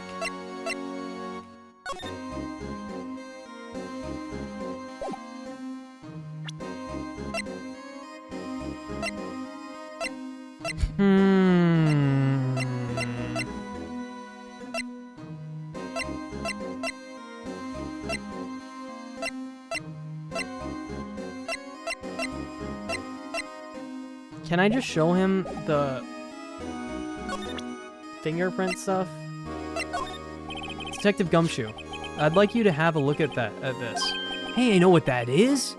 So you want to take some fingerprints? That's a great idea, Detective. All right, go to town, sheesh. What are you doing? Why are you sticking out your hand like that? Go ahead, take my fingerprints. It's not your fingerprints we want to take. Huh? Speak up. Come on, this isn't a time for jokes. We're talking about that cloth we found in a safe. Oh, I knew that. The one with the handprint on it, right? Sheesh. What is this sense of humor? He was not talking about that. Okay, Mr. Wright, let's check for prints. Sprinkle the powder on the cloth. Then once they've been absorbed into the prints, blow the rest away. What are you, my mom? I'll have to be told a million times. Alright, let's get this over with. Phoenix, the people playing this game could have been playing it like months ago. You don't know. Nah, there's like nothing there. Oh, I think I used... Oh, my bad. I didn't even blow it away. Oh, it's a very clear print. No, not clear enough. Yeah, no, a little bit more.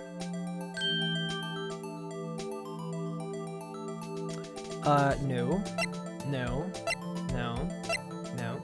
No. Nuh-uh. Emma! Emma! Your fingerprint!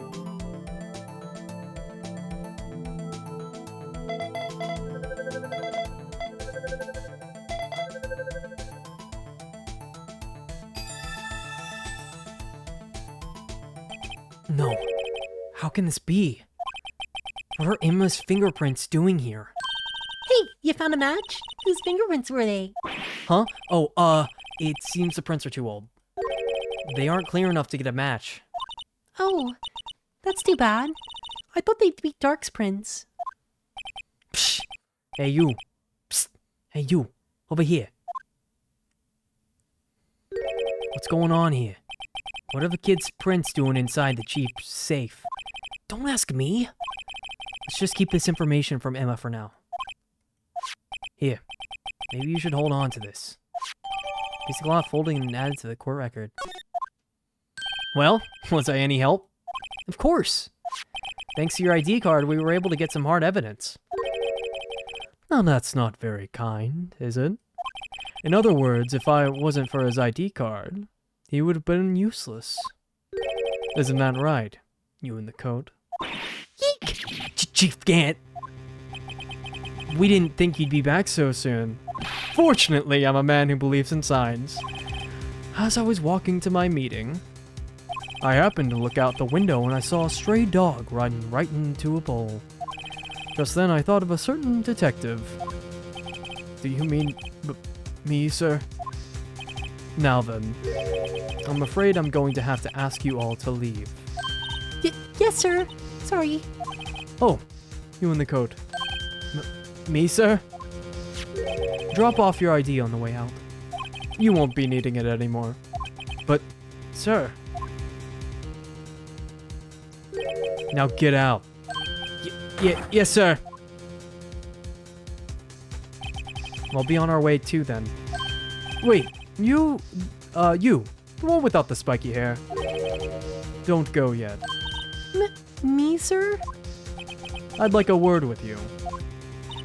But, sir, I'm not a licensed scientific investigator yet. You with the spiky hair, you're free to go. Mr. Wright. Why would I leave her there?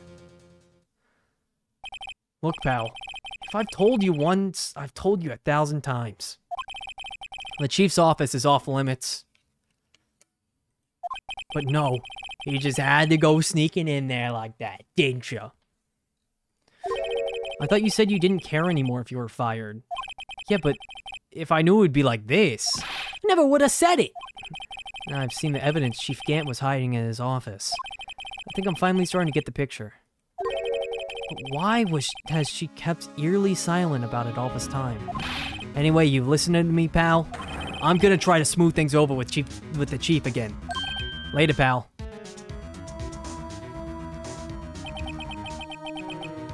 After that, I heard from Emma. She said the police wanted to ask her some questions, so she'll be busy for the rest of the day. February 24th, Detention Center. Visitor's room. I see. So the chief asked Emma to come in for questioning. It's no use thinking about it. Tomorrow's the final day in the court. I'm committed to doing everything I can to defend you, which is why I'm here. But I've already told you all I can. What you've told me over these past couple days is absolutely nothing. Not a single useful thing. Really? I believe I did mention something quite important. Something I told you right at the beginning. I said I was the one who stabbed Detective Goodman. You know, I think I've finally figured it out. I know who it is that's lurking behind your words. Mia did a good job mentoring you. I'm rather jealous. It seems Edgeworth was right. Edgeworth? Once you're convinced you know something, no one can persuade you otherwise. Thick-headed is the term he used, I believe. Now's my chance to get her to tell me the rest of the story. Talk. Keeping quiet. I have to admit, I was more than a little perplexed at first. You insisted you did it, yet there was no incriminating evidence. That's when it hit me. It's not that you're unwilling to tell the truth. It's that you're incapable of doing so, because of a certain individual. What an intriguing notion. A certain individual, you say? So you think I'm protecting this person? Protecting? No, I think afraid of is more like it. If I'm not mistaken, the person in question may have persuaded you to silence. For argument's sake, Mr. Wright, whom may I ask is this person you're speaking of? The one I am supposedly so frightened of. What is this person's name? It's right him. It's right there. Well, Miss Sky? I'm not looking at you. Mr. Wright, you are addressing the chief prosecutor. Do not forget your place. I take it she's still not ready to spill the beans. My apologies. Could you please tell me a bit more about what you think you know? Damon Gant. We were partners up until 2 years ago. I respected him as a detective. Assuming he is respectable, then tell me something. Why would he try to hide his crimes? His crimes? Both you and Edgeworth will be brought before a board of inquiry for what you did. Specifically hiding and forging evidence. Of course. These are serious offenses. Why is it, though, that Chief Gant's name was never mentioned? Chief Gant? Edgeworth didn't know the truth behind the forgery. The only party who could have possibly tampered with the evidence was... me. I had access because I was second in command of the investigation. Yes, you. But also one other. Damon Gant. If you intend to accuse Chief Gant, you'll need more than just words. Show me proof that Chief Gant falsified evidence in that case. Well, I can show you evidence that he didn't...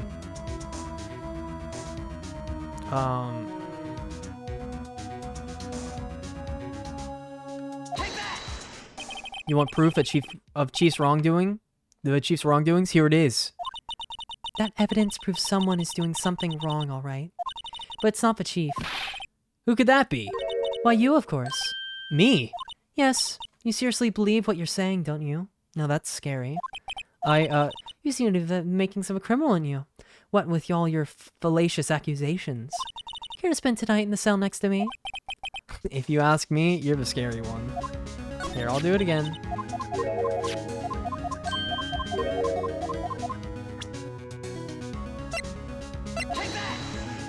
You want proof of the Chief's wrongdoings? Here it is.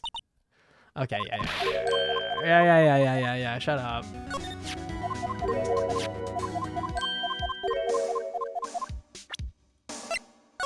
No, I did.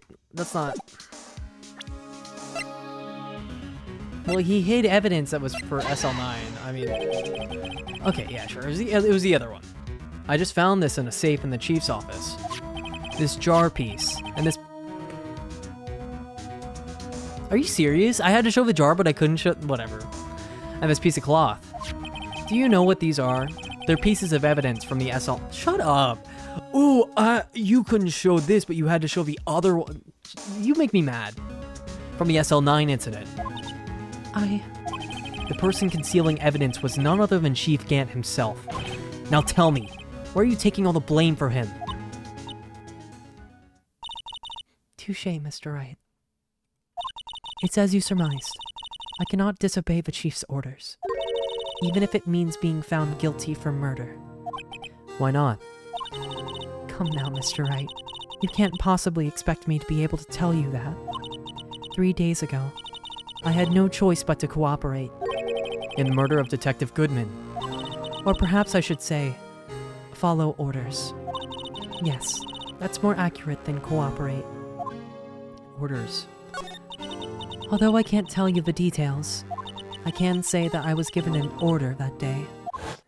I need you to dispose of Bruce Goodman's body.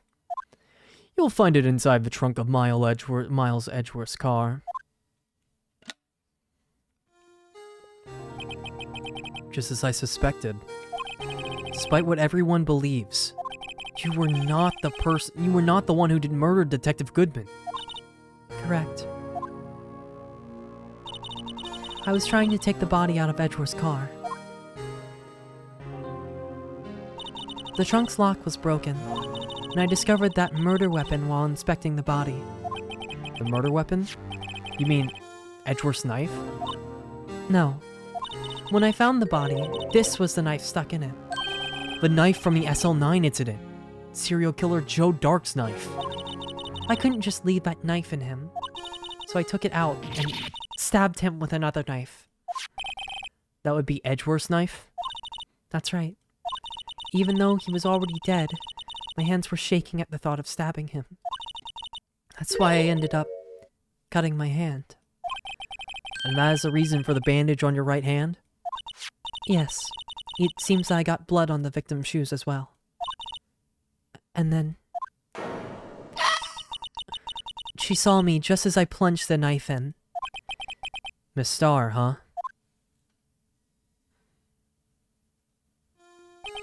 Why did you need to hide Dark's knife so badly? It took a lot of work to finally close the Dark case 2 years ago. It was over with. I didn't ever want it to be opened again. My intent was to prevent that, by whatever means possible. So, you hid Dark's knife? The weapon used to stab the detective was evidence in the Joe Dark case. If word got out, which it would, the reporters would have a field day with that. So you wrapped the knife in your scarf and hid it? In Edgeworth's exhaust pipe? Right. Then I called my sister. To tell her what happened, to ask her to hide the knife that was inside my muffler. You asked Emma? I didn't want anyone on the force to know about this. That would explain why Emma is so confident about Lana's innocence. Speaking of phone calls, I had a bad feeling about about one of them that day. A bad feeling? The truth is, after I received those orders from Chief Gant, the first thing I did was make a phone call. A phone call to Patrolman Jake Marshall. To Marshall? Why on earth would you call him? The lead investigator for the SL9 incident had been murdered. I wanted that fact to be kept hidden, and I needed help. He was the only other person I could trust. Or at least, I thought I could trust him at the time. However, it seems that after I spoke to him, he went off on an escapade of his own. Oh, you mean... Not wanting the case to die, he decided to take things into his own hands. He disguised himself as Detective Goodman and tried to steal the evidence. Oh, I see. So that's why he knew that... I got it. He had already stolen the ID card. but it seems he still hadn't made up his mind to break into the evidence room. After my phone call, any remaining doubts he had must have disappeared. So your phone call caused the incident in the evidence room?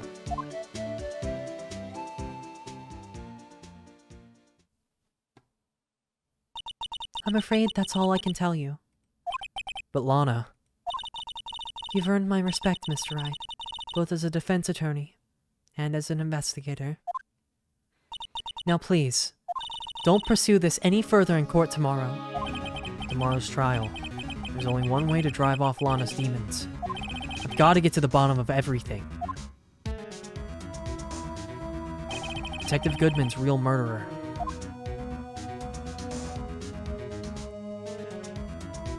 And what went down in the chief's office 2 years ago.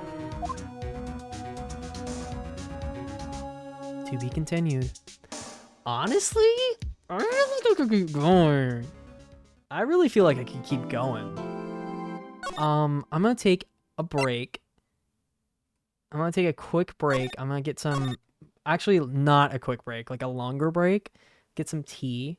Maybe get like a little snack. Shit. I'm gonna leave it on this. And I think I'm just gonna power through, because I know this is a 2-part case, like, trial. I think I'm just gonna do it. I'm just gonna power through it. I've been saying I want to do longer streams, and this is a chance for me to do that. So let me put on BRB, and I will take a little extended break. Yeah, and I will be back sometime. Today. What, is it today? Yeah, I will be back today. I won't be back tomorrow, because it's 30 minutes till tomorrow. But I may be back tomorrow to stream. Okay, I'll be back at a reasonable time, probably. Okay, I am back. Not really. I'm just gonna be sitting here, snacking, so you can hear all the nice eating sounds I'm gonna do, on this ice cream sandwich that you do not get to see. I assure you, this Trader Joe's ice cream sandwich is delicious. I took a little longer than I thought I would. You know, I think I I kind of misgauged how long water takes to boil. You know, classic. But now I've made 2 beverages. I will probably have to have my stomach pumped with how much tea I'm having tonight. I'm on my 2nd cup, and then this little what do you call it?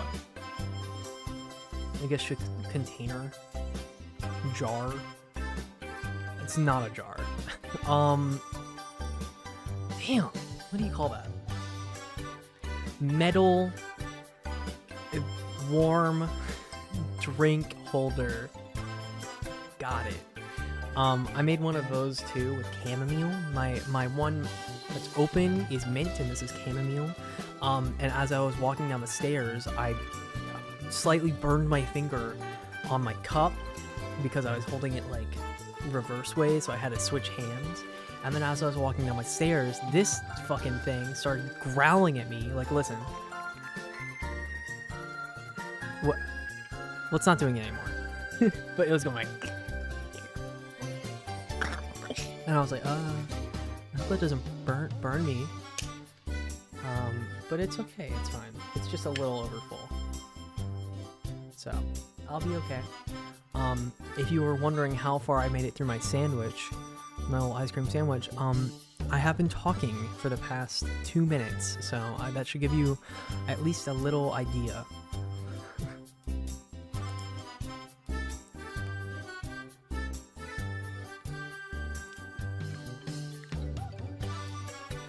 I also incorrectly did the math on how many of these I had because I walked into my freezer. Yes, I walked into my freezer.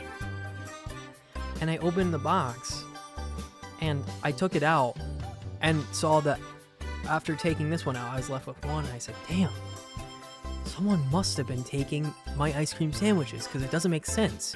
It comes in a pack of 4, and I only had the one when I first got it, and one the other day. So why do I only have one left? I've never felt more stupid in my life. It only took like a second for me to realize I was a dumbass. But that was too long. It was too much time for me to be like, actually pondering like, why is there only one left? As I fucking took one out of the box. It was just not my brightest moment. At least I could boil water, you know, but besides that.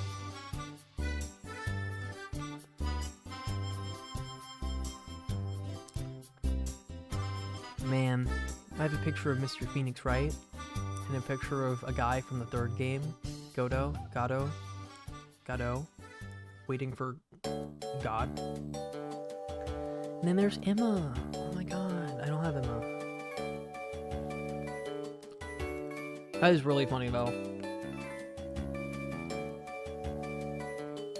They have like everyone from every game, like every important person. They have Phoenix, Miles, Pearl, you haven't met, Godot, Francisca, you haven't met, poor Mia who's dead, Maya, and then they just have Emma there. Well, I mean, she is a assistant, so. Man, I love stalling. Stalling is so cool. I can't wait for my loudest fuck alarm to go off in 2 minutes. Well, it's good. I have to wait 2 minutes anyway. Because otherwise I would start and then be like, oh, sorry guys, I have to take my tea bags out.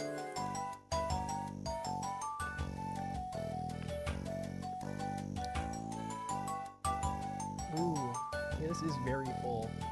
I'm trying to just shake up my little thermos. Oh my god. Why did it take me that long to figure out that name?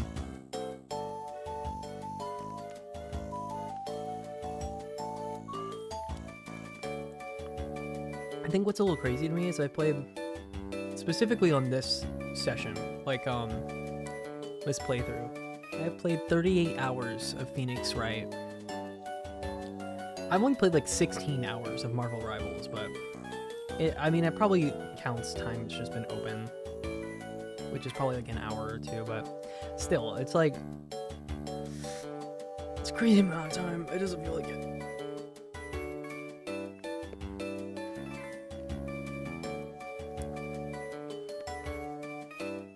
Don't worry. We have 30 seconds left and I'm almost done with my ice cream sandwich.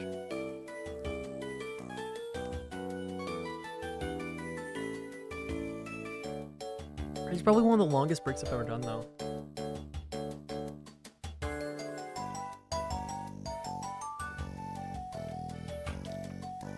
It's rad, I feel like I'm actually ready to do another 2 hours. That's crazy, it's almost like what a break should be.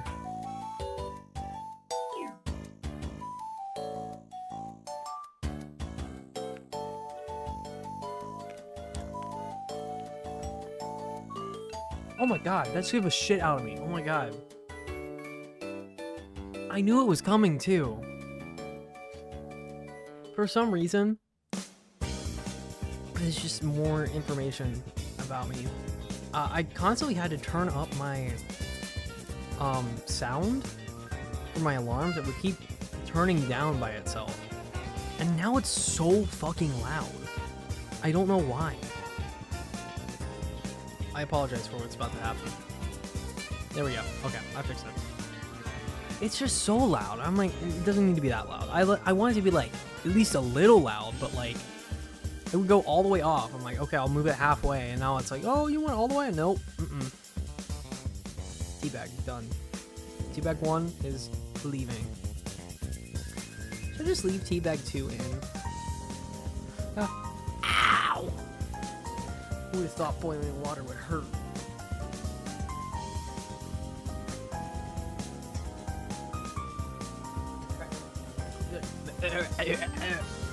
The trash can by my desk. It's currently hidden by an AC pipe.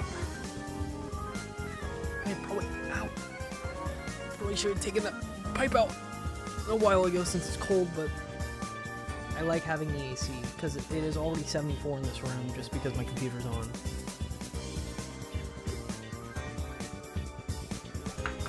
Like, I'm telling myself I probably should keep the tea bag in here for longer, but I also don't care. I don't want to have to throw it out again later. God, ow. I cannot sit comfortably. So that's done. Throw this out. This one won't burn me, for sure. I've learned. Man, I need to take more like 30-minute breaks more often. Is that all it takes?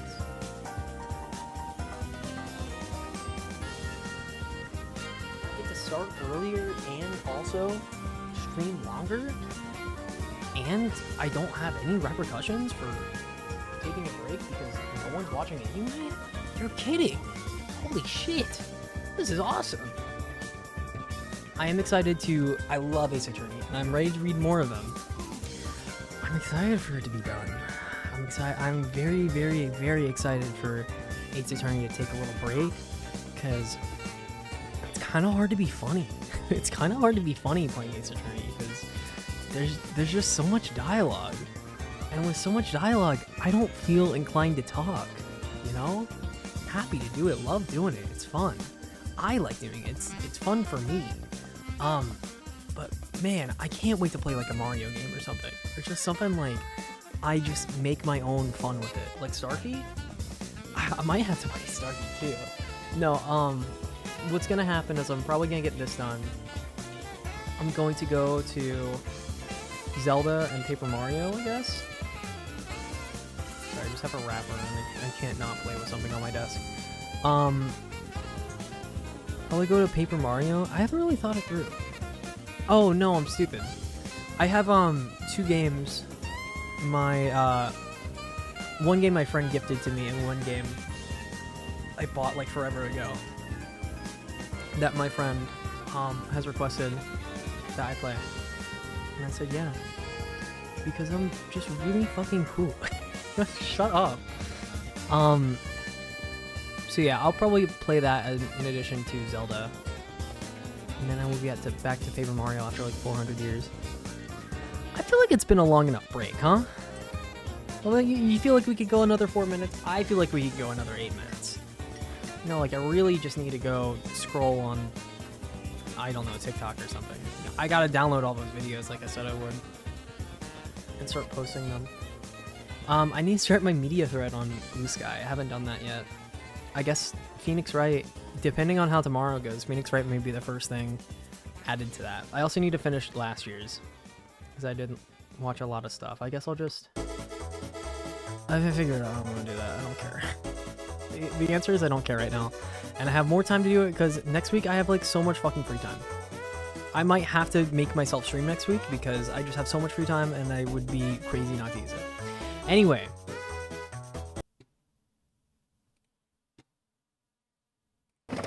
We're back. It only took 30 minutes. Should I cut that out of the video? Who knows if I will. I probably won't remember to when I'm trying to go to bed tonight or post it. Whatever. February 25th, 9:47 a.m. District Court, Defendant Lobby number 2. This is the defendant lobby? Alright, but there's no defendant. I've been trying to reach Lana all morning. Where could she be? Where's Emma, for that matter? It almost seems as if something's been happening behind the scenes. Wait, what? Who's saying this? Oh, something's been happening behind the scenes. Edgeworth! Knowing you, you've already figured it out. Who the owner of the 77777 ID number is. That is... Well, I have a pretty strong hunch. I mean, it worked on his fucking safe. Looks like I'm not the only one who's figured it out.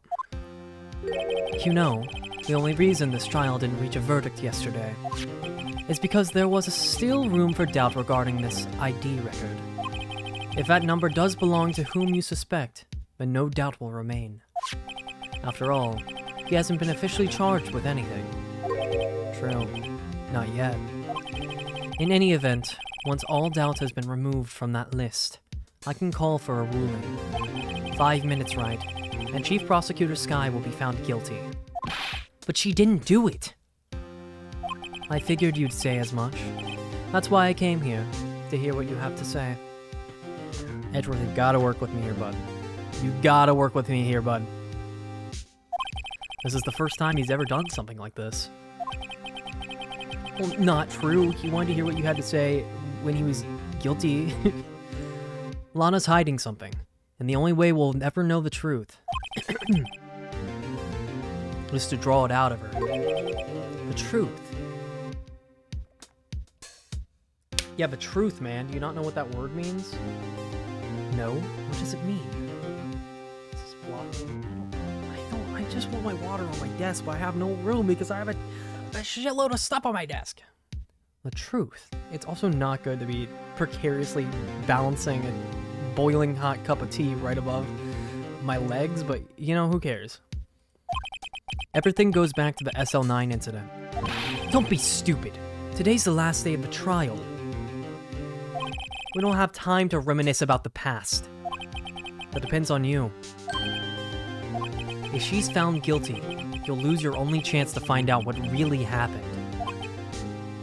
I'll think about it. See you in court, right? This is it. If I'm ever going to find out what Chief Gant has on her, it's now. February 25th, 10 a.m. District Court, courtroom number 9. Oh. Court. Oh, fuck. No.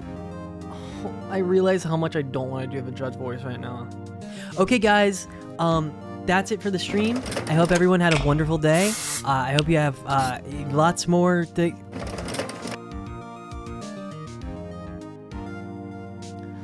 Court is now in session for the trial of Miss Lana Sky. The defense is ready, Your Honor. The gunshot outside my window is ready, Your Honor. The prosecution is ready, Your Honor. Normally, this is when the prosecution puts forth its opening statement. Huh? But before that, the police chief has a proposal to make. Chief Gant? Yup, I just used my invisibility ray to phase in here. Morning, folks. How's everyone doing? Hey, Haji. Been back at the pool yet? No, I've been drowning enough as it is in my work. Oh, that's a good one. Don't think I can top that.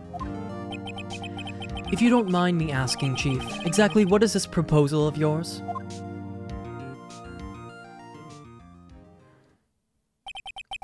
Lana, that is to say the defendant, has asked me if she could speak directly to the court. She wants to do what? Having heard what she intends to say, I feel she should be granted her request. In the end, it should save everyone a lot of time and trouble.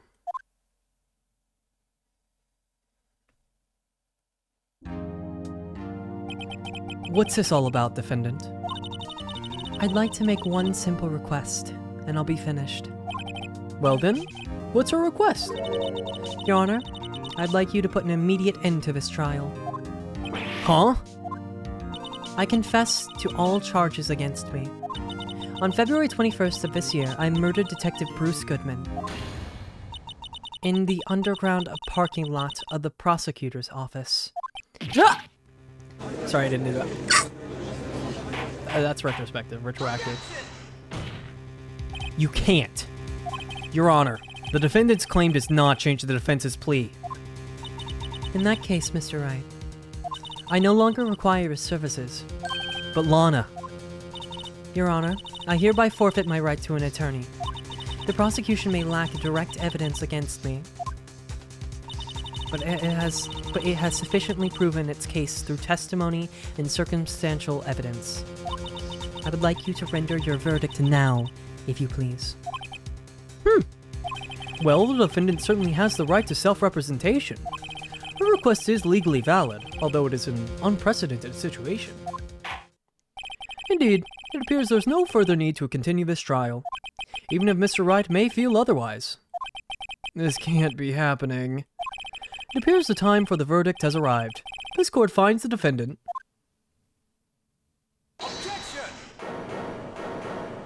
One moment, Your Honor. Mr. Edgeworth? The prosecution has not yet proven the defendant guilty beyond reasonable doubt. Any ruling at this stage would certainly be premature. Come now, Worthy. I understand this is a difficult time for you. But why don't you just be a good little boy and keep your mouth shut,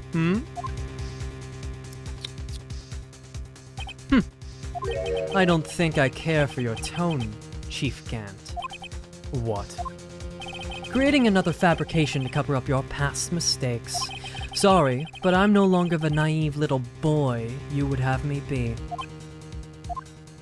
With this sudden confession from the defendant, it's obvious to me some kind of deal was struck behind the scenes.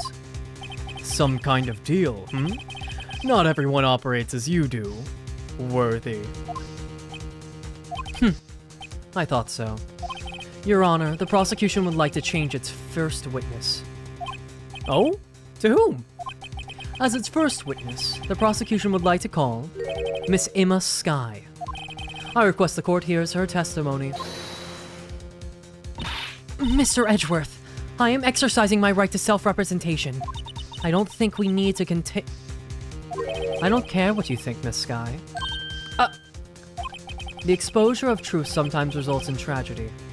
However, no matter how tragic the truth may be, it would be even greater tragedy to avert one's eyes from it. Very well, the court shall grant the prosecution's request. That's okay with you, right, Chief Gant? Worthy, you'll live to regret this. Mark my words. Miss Emma Skye, please take the stand. Looks like Edgeworth has decided to take the horse by the reins. Hi, Emma. I missed you. Now then, witness, please state your name and occupation. My name is Emma. Emma Skye. My occupation? I'm Lana's little sister, and I want to be a scientific investigator. 2 years ago, I knocked my mic. How does it sound when I knock this mic? I don't know anymore. 2 years ago, you encountered the serial killer Joe Dark of the Joe Dark killings. Is this correct? Yes. I'm trying my hardest to forget about that, though.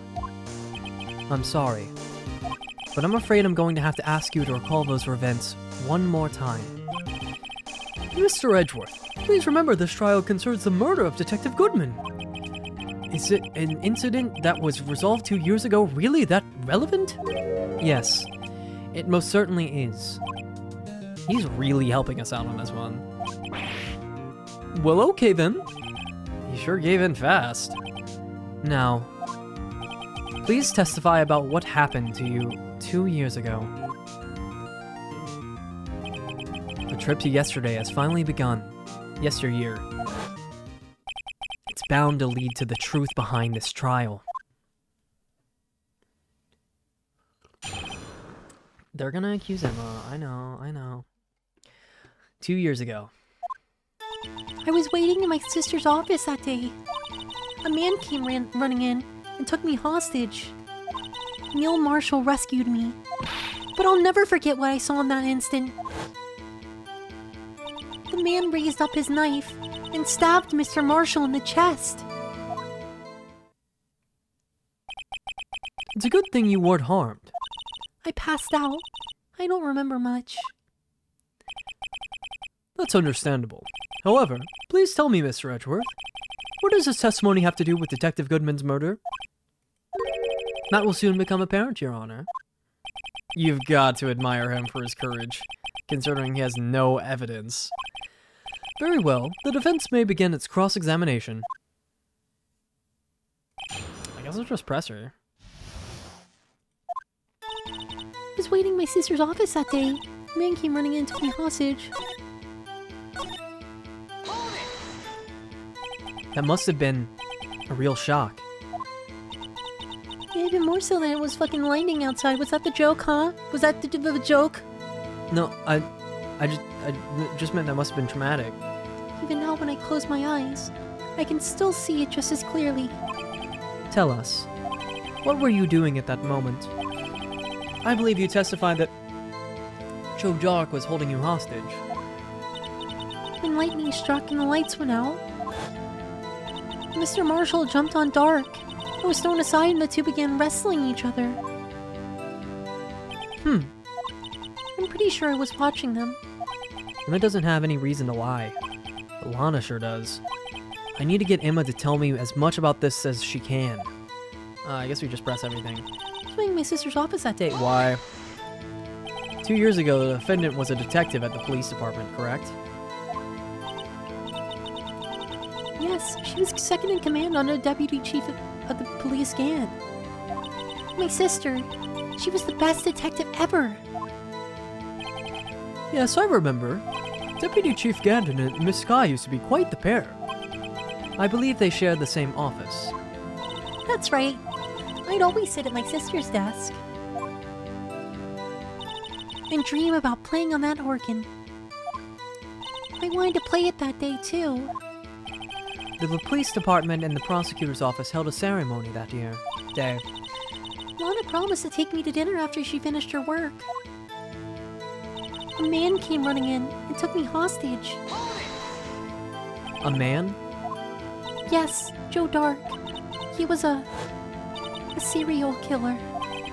Joe Dark was brought in for questioning on the day of that ceremony.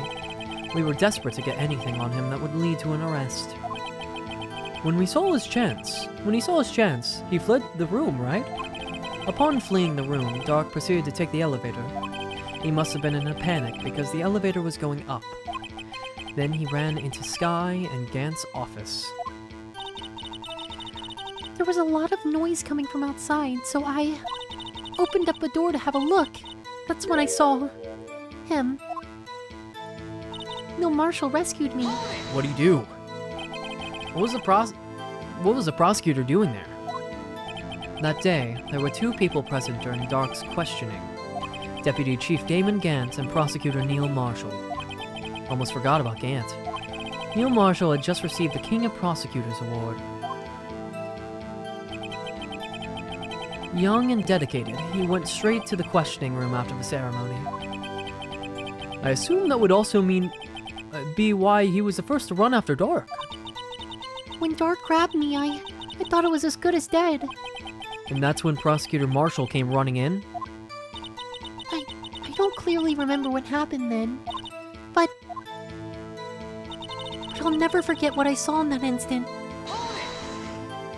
Can you tell us about that? Mr. Marshall jumped on Dark, and then the lights went out. The lights? It was just about this time of the year. There was a terrible storm going on, and lightning struck nearby. So the electricity went out. Wait a minute. If it was pitch dark in that room, you shouldn't have been able to see anything, right? Right, but just then lightning flashed again outside. That sudden flash left an unforgettable image on the scene in my mind. I see. I told the detective about what I saw then. The detective? Yes, Detective Goodman. He was in charge of the case. Detective Bruce Goodman, the victim. Hear more. So you spoke with Detective Goodman about this 2 years ago. Yes, that's what's so scary about this trial. And you had told Detective Goodman what you saw? Yes, but at the time, the words just wouldn't come out. That's why I drew a picture. A picture? Yes, I think she mentioned that before. Well, Mr. Wright, have you heard enough? Ask about the picture. This picture, the witness drew, I believe it has a very important meaning. But the list of evidence I was given 2 years ago didn't contain a picture. Witness, would you mind if we added this statement to your testimony? Yes, Your Honor. I drew a picture of that scene, but it seems to be lost. No, it hasn't. Fucking, it's right here.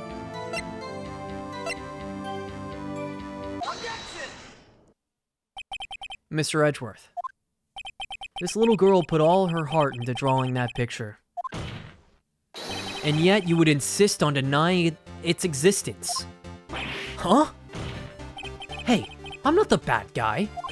All I'm saying is that the prosecutor for that case, All I'm saying is that as a prosecutor for that case, I wasn't handed such a picture. That may well be. But that doesn't mean it doesn't exist. Behold. This is the evidence list for the SL9 incident. Please turn it over, Your Honor. Turn it over. Turn it... Ah! What's this? Yes, what is that? Hey, that's it. That's a picture I drew. Turn it a little bit more to the left. Oh, sorry, I was holding it vertically. Two men appear to be wrestling here. What's the meaning of this? What are you doing with that list? Me? Wait, the prosecutor in charge should have access to that list. Huh? These lists, they're different from each other. What? It would appear, Mr. Edgeworth, that the evidence list you were handed 2 years ago was incomplete. These two lists fit together to form one. You can see the marks here where they were torn apart from each other. You see, Mr. Edgeworth, it's quite obvious what happened. 2 years ago, only half of the evidence in that case was ever reached you. What? What? What? Order! Order!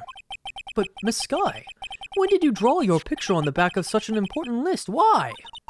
Because that's what Detective Goodman handed me in the questioning room, Your Honor. Wait a minute. If this list was torn in half, then that means... Your Honor. Are you alright, Mr. Wright? Your eyes are bulging from your head. Yeah, I'm fine. It's a medical condition. If the evidence list was torn in half, then there might be more of the drawing on the back of Mr. Edgeworth's list. Ah. Yes, that's quite conceivable, Mr. Edgeworth. It's possible. Let's see. Is something wrong? Do you even have to ask? Sorry, Your Honor. There is indeed something drawn on the back of my list. It's that thing. The blue badger? Oh my god.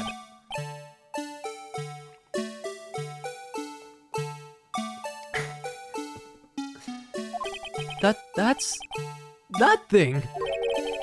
The thing that was dancing in the evidence room.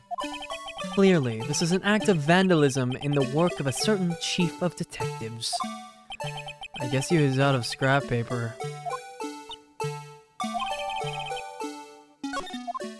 Wait, can I see it? Very well, witness. I want to see it. Because I know what it is. I know what it actually has to be.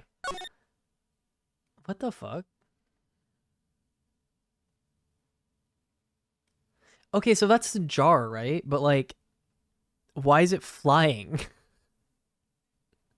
Why is the jar flying in the air? Very well, witness. Will you please testify about this picture you drew 2 years ago? Huh? Oh, yes, sir, Your Honor. What's wrong with Emma? She seemed to be thinking about something when she was looking at the picture. Emma's picture. This is the picture I drew 2 years ago. The flash of lightning was so bright that all I could see were shadows. After that, I must have fainted. This picture shows exactly what I saw in that instant. To think a flash of lightning could burn such an image in your mind. Thanks to that thought, she was able to show... Thanks to that, though, she was able to show us exactly what she saw. Well, I don't see any contradictions here. This clearly shows Joe Dark about to murder Prosecutor Neil Marshall. The defense may now begin its cross-examination. Wow! Oh my god! In this picture. Did you draw this picture right after the incident? I think I drew it 2 or 3 days later. At first, I was in such a state of shock that I couldn't do anything. During that time, the investigation team was reorganized. Detective Goodman was placed in charge. under the direction of Damon Gant and Lana Sky. 2 or 3 days later.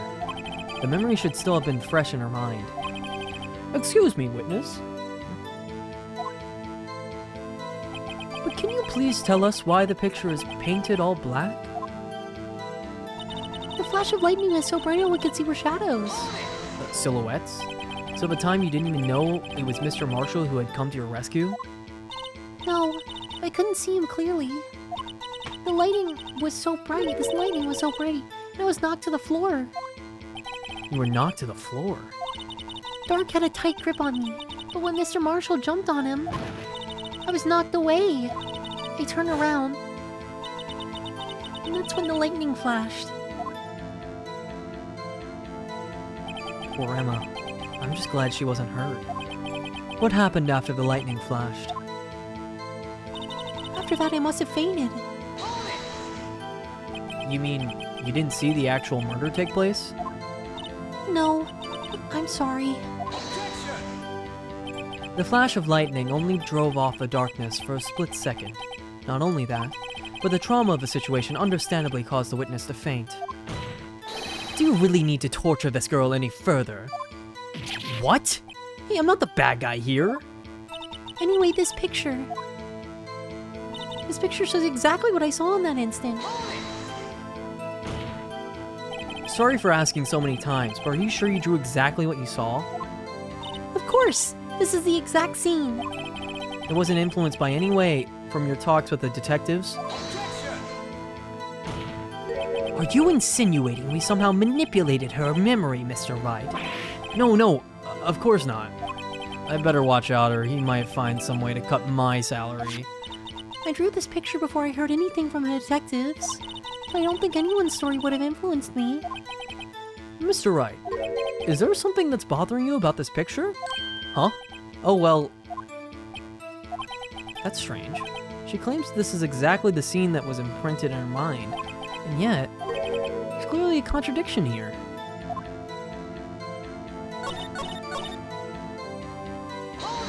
Oh, fuck. I pressed the wrong button.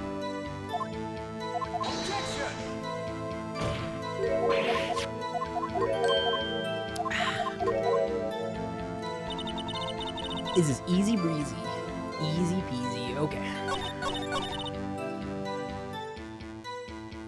Present.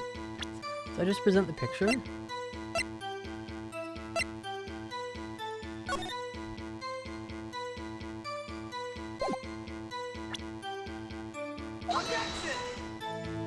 Nope.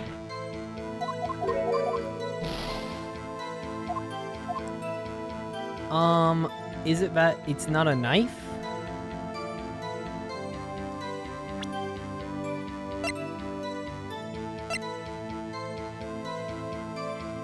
Is it that it doesn't look like the blade? Because we know the blade has a point. Show this. Nope. Okay, they don't get me. They don't understand. I should save. I do not have a lot of tries here anymore, unfortunately. I've got what, like 3? Exactly what I saw in that instant. Do I show the blue badger? What other type of...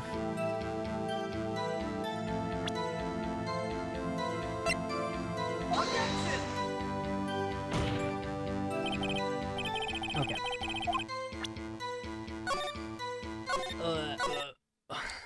We're still here. Present. We present the...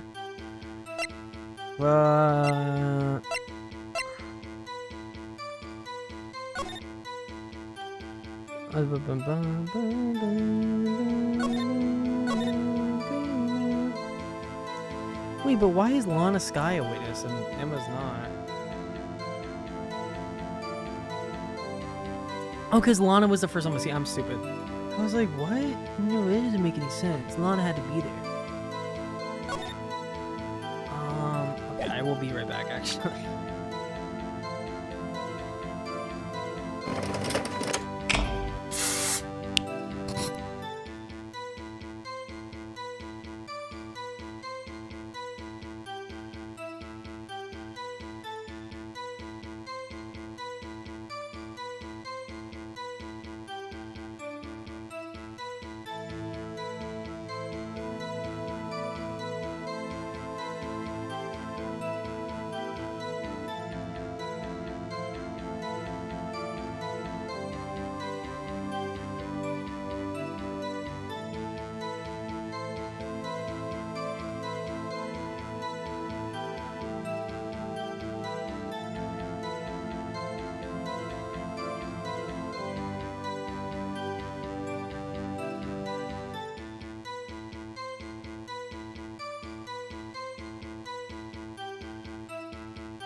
See, I was right back.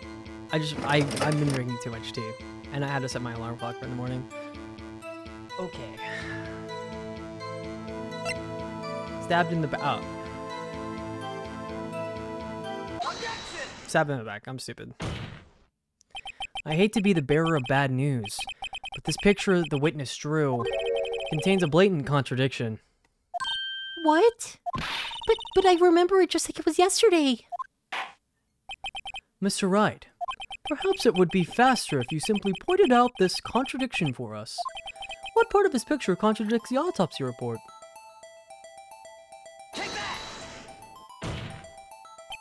I think it's this part here?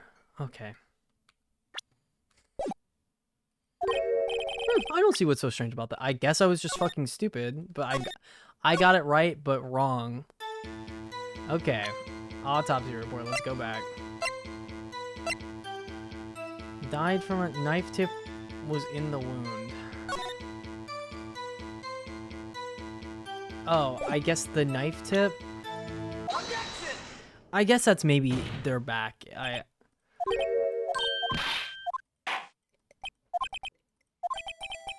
Why do I feel like I've seen someone have this exact problem with this?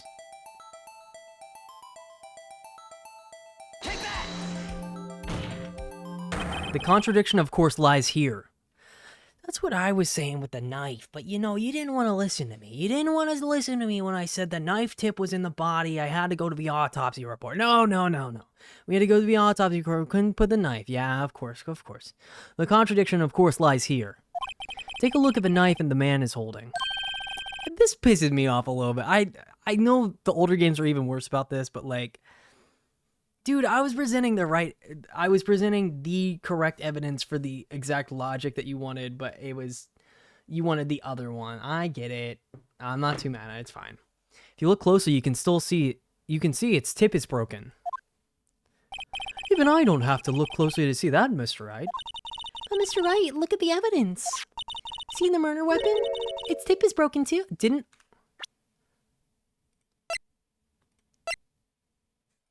Oh, I guess we didn't update that one. That's fine. I was using the incorrect information given what the game has. Its tip is broken too. If I recall, the tip of the knife was found broken off in the victim's body. It was a conclusive piece of evidence that proved Joe Dark was the murderer. I'm afraid it's not so simple, Emma. And where, pray tell, could you possibly see a problem?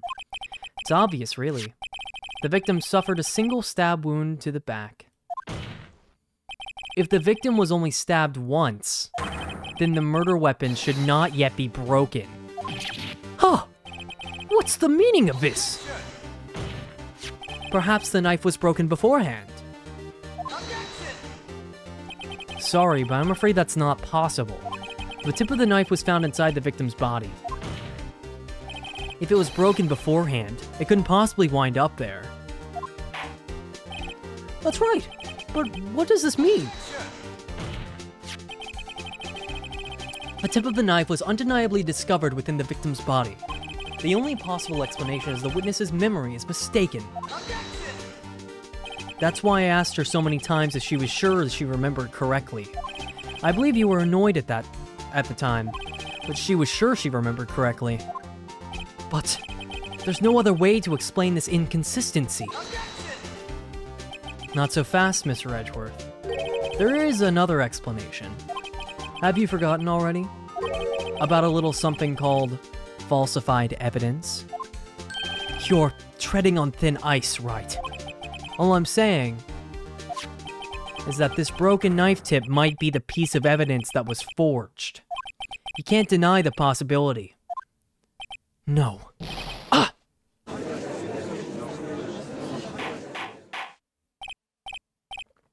Order! Order! Order! Are you saying the investigation really was corrupted? Your Honor, please allow me once again to go over the events that took place the day of the murder. The police department and the prosecutor's office were holding a ceremony that day.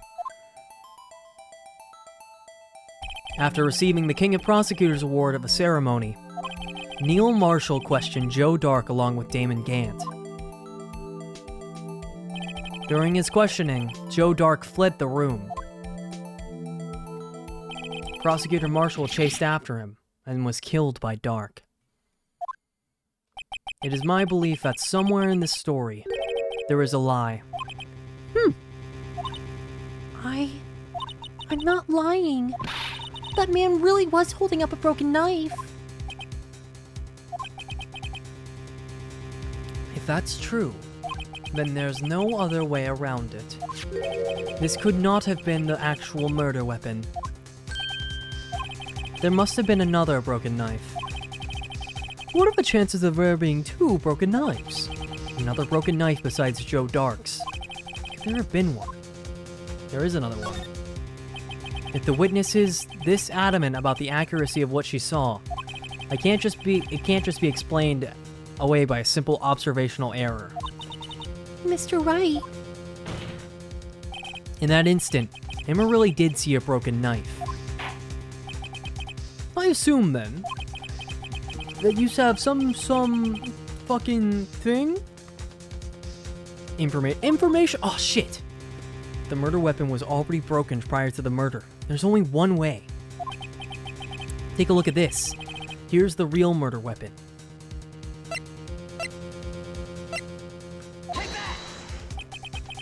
The answer lies in the past. 2 years in the past. Right here inside this picture. This is a picture of the awards ceremony. What is it, Mr. Edgeworth? It's the broken murder weapon. Notice the award Prosecutor Marshall is holding.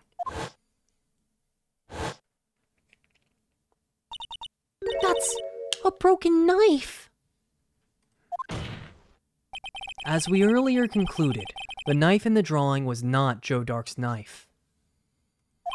That being the case, the knife the witness saw was in all likelihood from this award.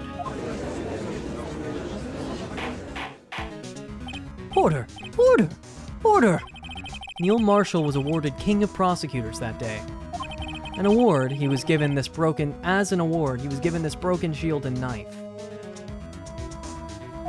When he chased after Joe Dark, he pulled out this knife. Being a prosecutor, he did not carry a pistol. Joe Dark. Joe Dark. I don't know. I'm trying to figure out what the pun is there. Joe Dark. Go dark? As like you die? I don't know. This broken knife was the only weapon he had in this dangerous situation. But that can't be. Oh? And why not, Mr. Edgeworth? Because if the King of Prosecutors Award knife was the murder weapon, then the murderer and the victim would be reversed. What do you mean? I mean, this man raising a knife would have been Prosecutor Neil Marshall. Oh. Oh!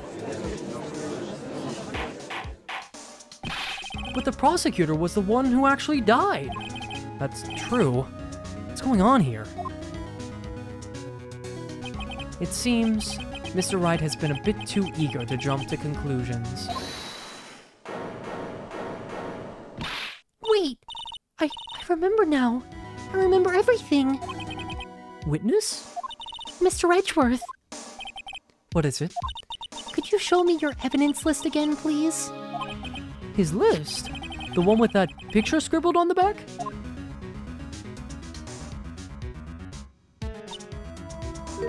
I knew it! This picture. I'm the one who drew it. What? You drew that? That's right. The list wasn't torn in half at the time I drew this picture.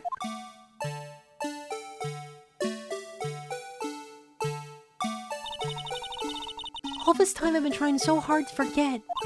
I must have locked this part away deep inside me. Perhaps it would be best if we added this to the witness's testimony. Would you please tell us what you've recalled, Miss Sky?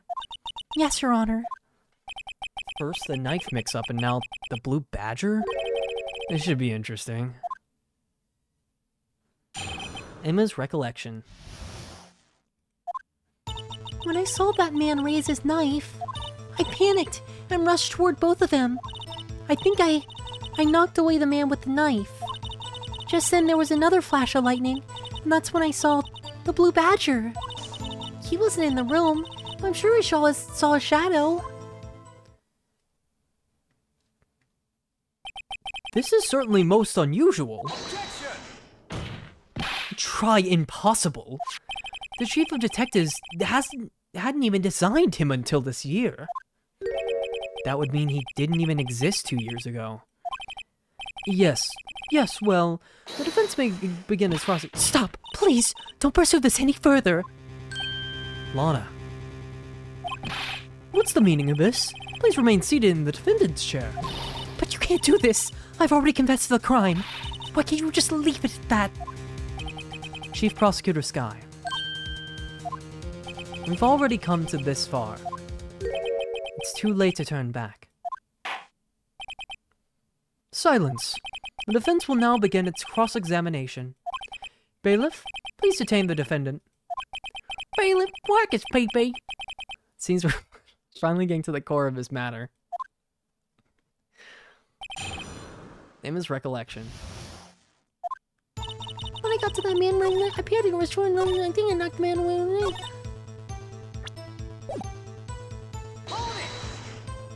Are you sure about this? Of course, see? I even drew a picture of him here. But it was the chief of detectives who thought up this hideous beast. And that was just this year. The blue badger didn't exist 2 years ago. This is all quite verifiable. I know it sounds strange. I was surprised too when I saw him at the police department. I have this nagging feeling that I'd seen him somewhere. Now I finally remember. Oh, brother. Just when you thought that thing had caused enough commotion. Tell us, where in the room did you see him dancing? He wasn't in the room, but I'm sure I saw a shadow. His shadow? So you mean you didn't actually see his face, with its winning smile and all? That's right, but I still remember it. He had 3 creepy horns. This is pointless. That thing couldn't have possibly existed 2 years ago. The witness must be That may well be. But what's important is what caused her to think she saw what she did. Oh? And I suppose you have an explanation. If so, then by all means, please tell us what the shadow really was. What was it Emma saw when that lightning flashed? Who is this blue badger really? I know. The blue badger hadn't even been dreamt up when Emma drew this picture. Yet she's certain she saw its shadow. Oh, that's still really fucking hot, my tea I have. The extra tea, because I already drank the first. Ladies and gentlemen, it is the defense's belief that on that fateful day 2 years ago, there indeed was something that looked similar to the blue badger. Something that is now sitting in this very room. Mr. Wright! In this room? Very well, Mr. Wright. What is this that the witness saw in this instant? Please show us this mysterious blue badger look-alike. I can do that. It's right here. The mysterious blue badger was in fact this. But that's... what exactly is that? I believe it's some sort of jar. But Mr. Wright, that doesn't look anything like the blue badger. Indeed it doesn't. As it stands now, it's just a plain jar. However, what if we were to change our viewpoint? Our viewpoint? I've got to show them the correct angle to look at this form.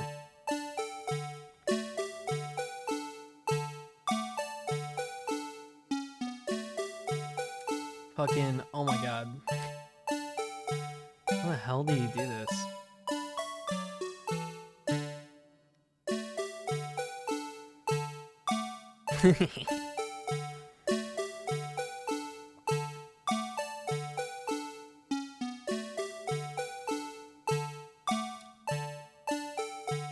Like that? I don't think you can line up the top one, so I think it has to be like H N B.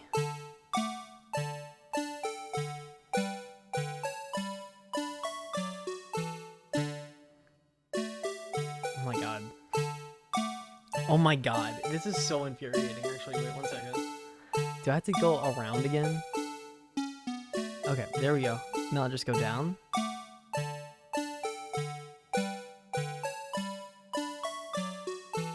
Like that? There we go. Present. This isn't right. I've got to make it look more like the Badger.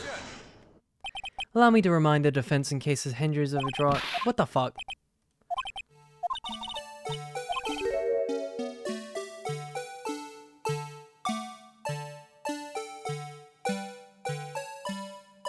I thought that was pretty good.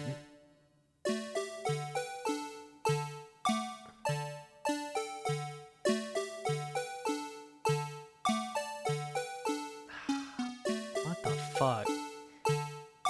Okay, obviously these have to be like this, right? It's like that. So how can I get that like this?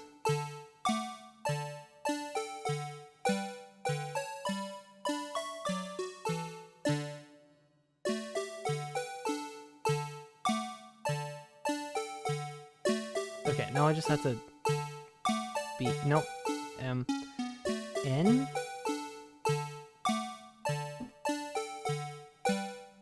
a little less, H. Is this not what I just showed?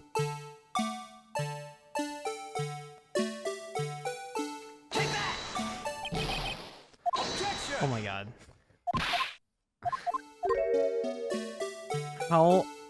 How many times?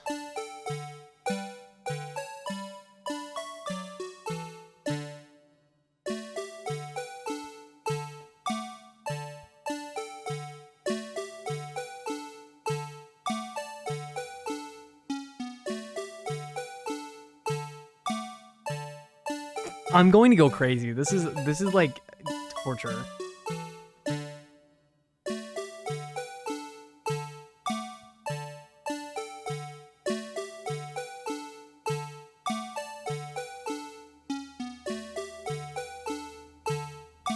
Is this not?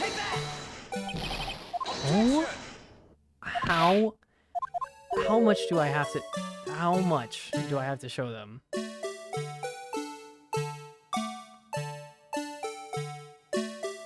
Maybe like this. Maybe it'd be easier if I just imagine, yeah, like that.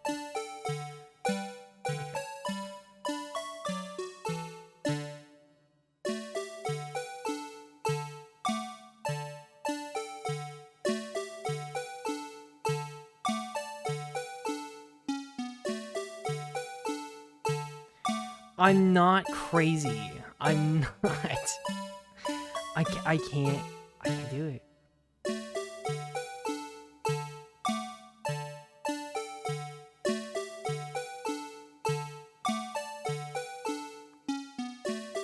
This is insane. Woo!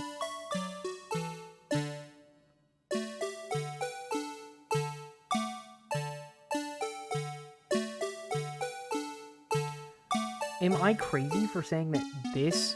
Let me get back to where I had it. Obviously, right? Obviously, these have to be like this.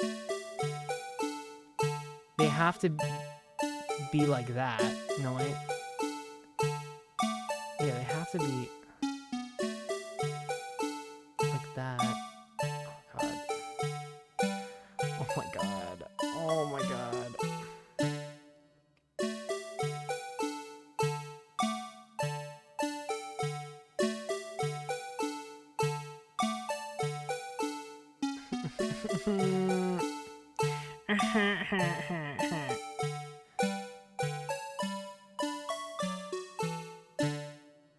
I'm not crazy that that looks like the Blue Badger. I'm not. It literally looks just like him.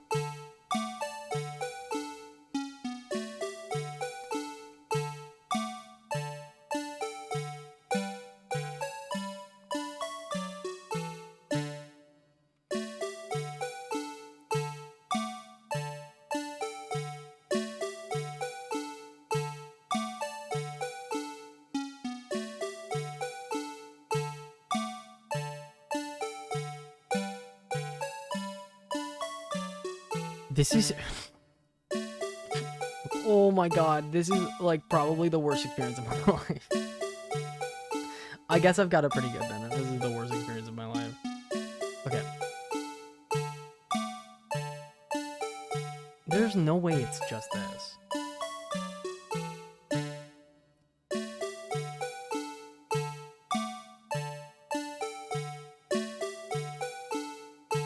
Like that? I just don't know.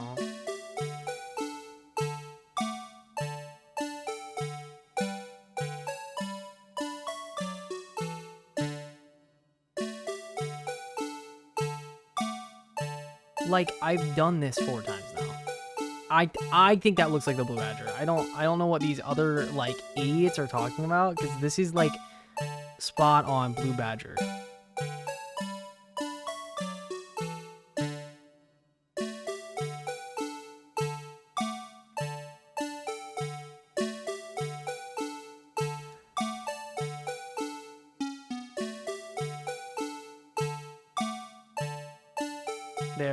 There we go. Okay.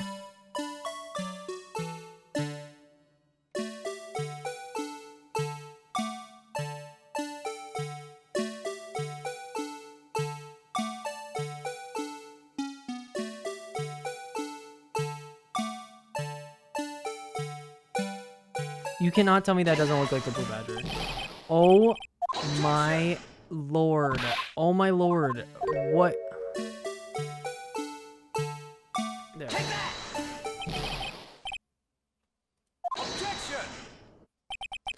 What are we talking about? What are we talking about?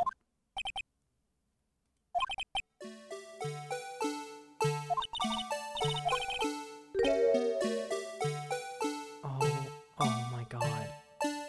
Oh my god.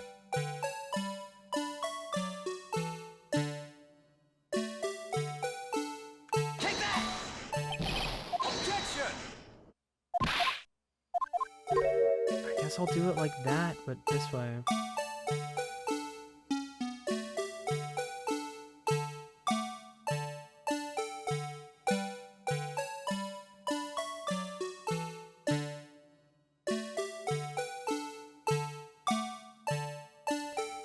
Like, any way you slice it, that looks like the Blue Badger. Take that! Oh. What do you want from me? Take that! Objection!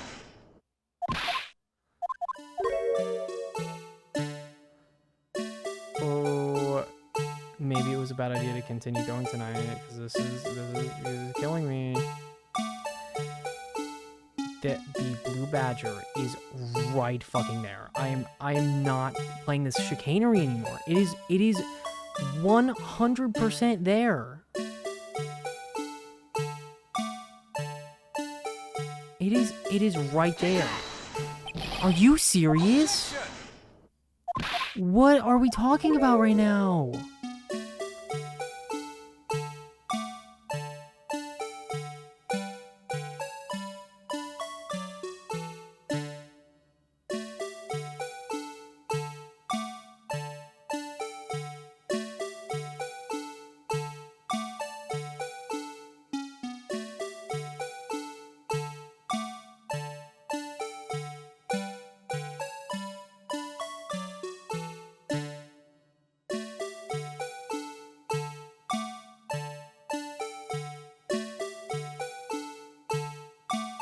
I'm losing my mind. I'm losing my mind. Just like, what do you mean?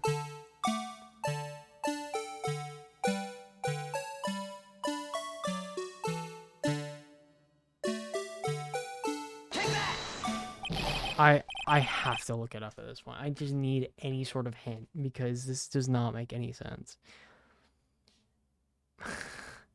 Blue Badger jar.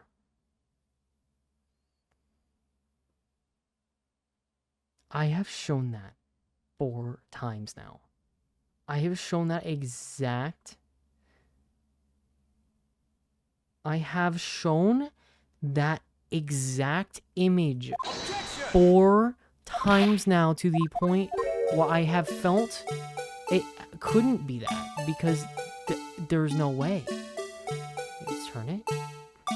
Oh my god.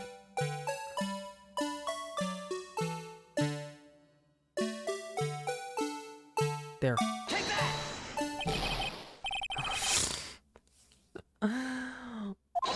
What do you mean?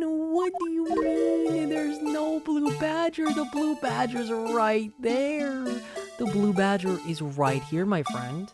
No more search. He's right there. He's right there.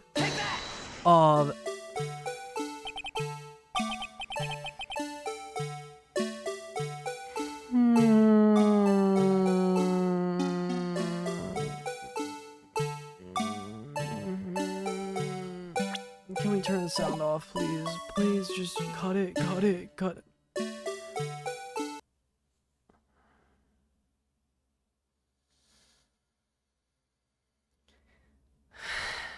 Here's the thing for this bit. The sound did not cut off for me. So it cut off for this, but I still have to listen to the fucking da da da da da da da da da da da. Well, is it a miracle or what? It only took 400 times until you guys were fucking okay with listening to it. Wow, the blue badger. No one can possibly deny this jar's resemblance to the blue badger after the hundreds of times I've tried showing you. Oh my god. No. It can't be. I can't even like do anything. I can't perform anymore. That like sapped any life out of me. Holy shit. Holy fuck. Order! Order! The defense has proven its claim. The mysterious blue badger witnessed on the day of the crime was actually this. Objection! Although we all enjoyed Mr. Wright's dramatic performance, one question remains. What's your point? What do you mean? So that badger thing was actually just a jar. That doesn't change anything. I'm afraid that's where you're wrong, Mr. Edgeworth. That's so fucking scalding hot. Holy shit. You see, this changes everything. Indeed. Very well then. Please tell us. What's different now that we know the witness saw the jar? Location. Allow me to take these in turn. At the moment of the murder, the witness saw this jar. At a very specific angle, I might add, Mr. Wright. Yes, well, knowing this, where could she have seen this jar? Where? The location of the jar is shown in a picture taken on the day of the crime. It's on the shelf in the office of Damon Gant. But the body was found lying near Lana Sky's desk. The witness testified so herself. Yes, and it is these two facts that reveal what actually transpired. You see, the struggle between Dark and Marshall did not take place at Lana Sky's office. It happened on the other side of the room, in Chief Gant's office. Are you implying the murderer moved the victim's body from Damon Gant's office to Lana Sky's office? Yes. Why would he do that? There's no reason. Exactly. If there wasn't a reason, he wouldn't have gone through the trouble. The only logical conclusion is that there was a reason. Do you know what that reason was, Mr. Wright? I finally figured it out. So this is why Lana tried to stop her trial. It's too late to quit now, though. Please recall the witness's testimony. She said she knocked away the man who was holding up the knife. The next instant, the jar was hit and flew through the air. Now tell me, what could have sent the jar flying?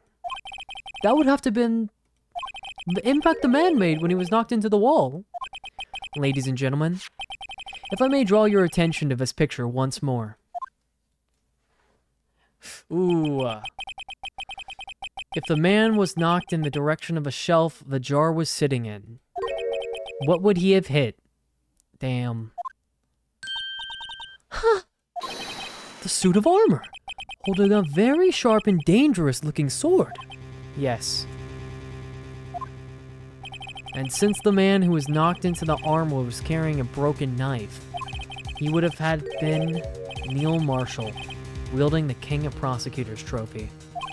No, Mr. Wright, you can't be thinking. Yes, there is another possibility of what actually transpired in that room. Another possibility? Of course, that perpetrator would have no... Of course, that perpetrator would have had no idea. But nevertheless, I don't know if I can go through with this. Mr. Wright? What's the matter? If events took place as the defense theorizes, then the outcome is obvious. In that moment, assuming the man Emma Skye knocked away was actually Prosecutor Neil Marshall.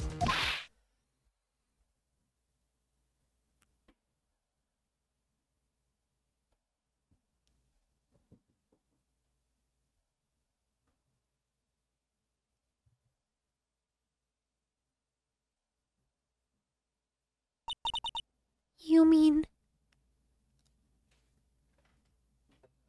I'm just gonna take a sip of water for no reason.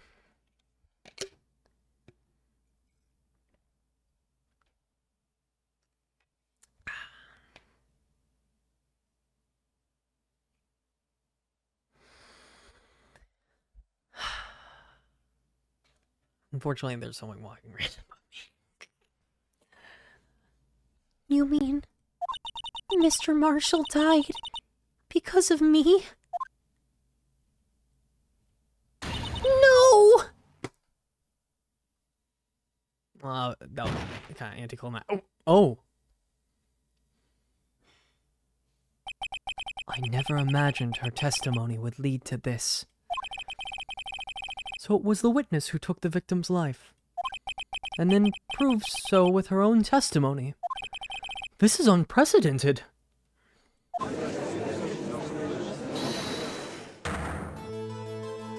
What? What are you saying? I'm sorry, Miss Skye, but given the circumstances... Joe Dark murdered Prosecutor Marshall. How can you think it was Emma? How dare you try to pin the crime on her? Imagine that, coming from you. If you recall, it was you who admitted to forging evidence 2 years ago. The reason you moved Prosecutor Marshall's body was to keep anyone else from finding out what Emma did, wasn't it?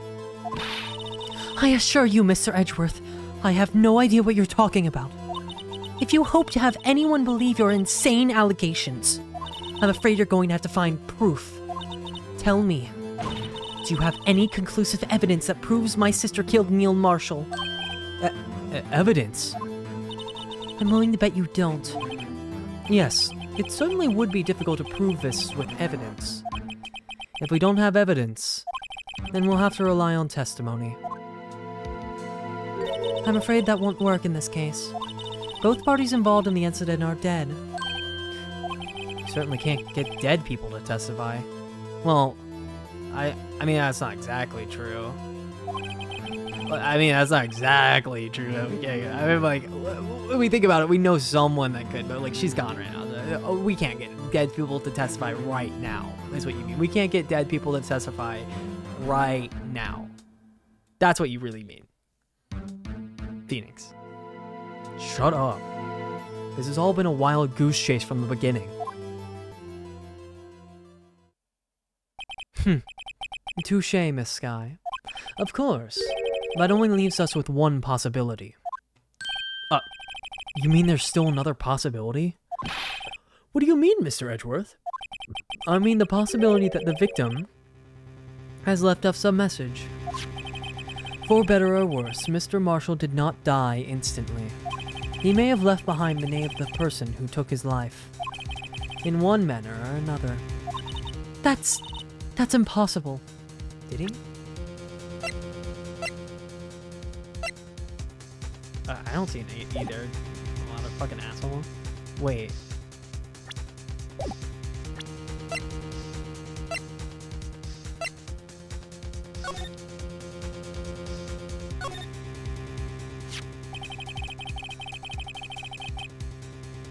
The dark red stains must have been blood traces from an incident 2 years ago. Only the fragment can be found in Chief Gant's office, still a line remains on it. That maybe looks like an A, I don't know. That's impossible.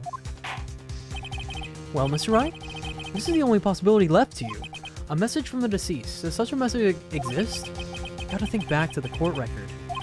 The real murderer's name that the victim may have left behind is in the evidence.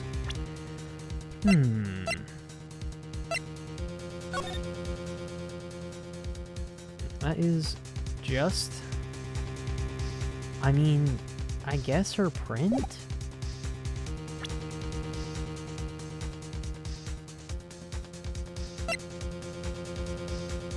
Oh shit! Because she pushed him. It exists. This message from the deceased is already in our possession. Mr. Wright, will you stop at nothing to prove my sister a murderer? Do not be mistaken, Miss Sky. Our purpose is not to accuse Emma of any crime. There is only one thing we seek. The truth. No matter how painful it may be. Now then, Mr. Wright, please show us the piece of evidence that conveys a message from the deceased.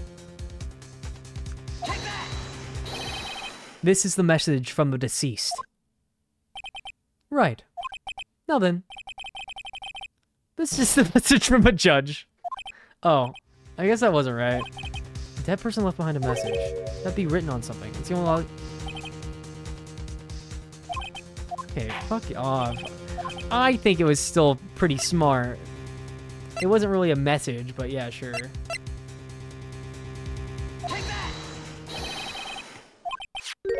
This is that blue badger from before, right? Oh, is he going to just speak the killer's name? If that thing could, I'm sure it would. It looks like everyone's forgotten that this is just a jar. A message was left here, on the surface of this jar. What do you mean? If you look closely, you can see a faint trail of blood leaving from this jar. It looks like someone wiped the blood away. Yes, but notice, for some reason, the blood on some of the fragments was not wiped away. Yes, there's a line here drawn in blood. So what you're saying is that these dots were once lines. Prosecutor Marshall did not die instantly. He used a few precious moments left to him to leave behind a message. One that someone apparently wiped away. The blood must have been seeped into the jar where the lines changed directions. Precisely so. All we need to do is connect the points, and the victim's message will become apparent. No. Mr. Wright, what kind of message did the victim leave for us? Your Honor, I believe the blood stains will reveal the answer. Gotta connect these dots to make the letters. There's only one thing the victim would have written, given the circumstances. His murderer's name. Unfortunately.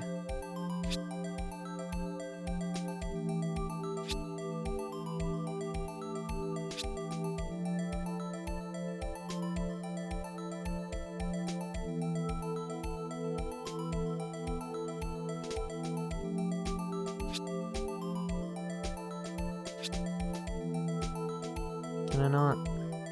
No, okay.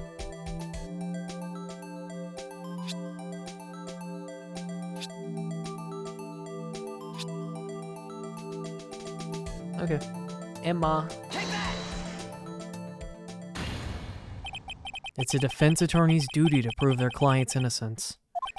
That's why all I've been thinking about is saving Lana. After all my efforts, I never thought it would turn out like this. Emma. So this is the final message Prosecutor Marshall left behind.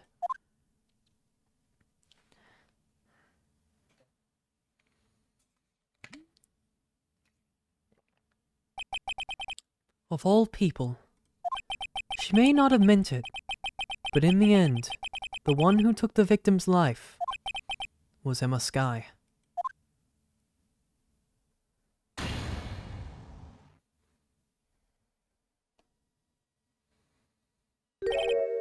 Seaworthy? Can't say I didn't warn you. Chief Gant, do you understand the implications of what you've done? What? What are you talking about? 2 years ago, Joe Dark was sentenced to death. He was convicted because of his final murder. I believe you were the prosecutor in the case, were you not? Yes, Worthy. Because of you, an innocent man was sentenced to death. Not only that, but you used forged evidence to ensure his conviction.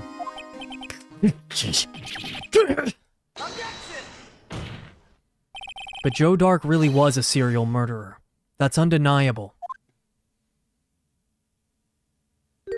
I'm afraid that's not important. Didn't you know? We aren't defenders of justice. What? We're merely keepers of the law. Sentencing a man to death is no light matter, even if there wasn't any cover-up or evidence forgery. Ultimately, the responsibility falls on the prosecutor in charge. Despite what anyone may say, the fact cannot be denied. What's going on at the prosecutor's office? They might have sent an innocent man to his death. How could he just stand there like it wasn't his fault? Order! Order! Order! Order! The gavel's pounding fell on deaf ears. Unable to settle the crowd, the judge declared a recess. Where this trial is headed, no one knows. To be continued. That actually went a lot faster. Besides the fucking jar chicanery, that was actually a wonderful place for that to end. I do not want to go any longer. I just want to see how much longer I have in the case. Oh. Let me see. There's Emma. There's connecting Emma. It looks like I have about an hour and a half left, which I will not do tonight. I could. I won't. Because I'm not going to bed. Damn. I'm not going to bed at 2:30. So as always, if anyone was there, thank you for coming. Next time on Phoenix Wright Ace Attorney, we will be finishing Case 5, and that will be the end of Game 1. I will come back to, I'll talk about this more later. I'm gonna come back to for Ace Attorney 2 and 3 and whatever. I'd like to get through all the games eventually, but you know, it's fucking long. These are fucking long, and I like having stuff I can edit. I want to prioritize stuff I can like edit down for smaller videos and then like longer compilations. But I love Ace Attorney and I love playing this game. So I'm going to try and I feel like Zelda is another one that like I could technically edit stuff from that down. So I think as long as I have a good like editable one, I'm okay continuing something like this. But I'm not going to be doing this, Zelda, and Mario at the same time. So I've got to weed some stuff down first. But yeah, that's it for tonight, and I just love fireworks. There's so many fireworks always going off. I can't wait to hear how this sounds, because this is the first stream of the year, also first stream with my new mic. So I just love yapping. I love talking so much, and I will not stop talking, except for right now because I'm ending the stream. Have a good night. Bye bye.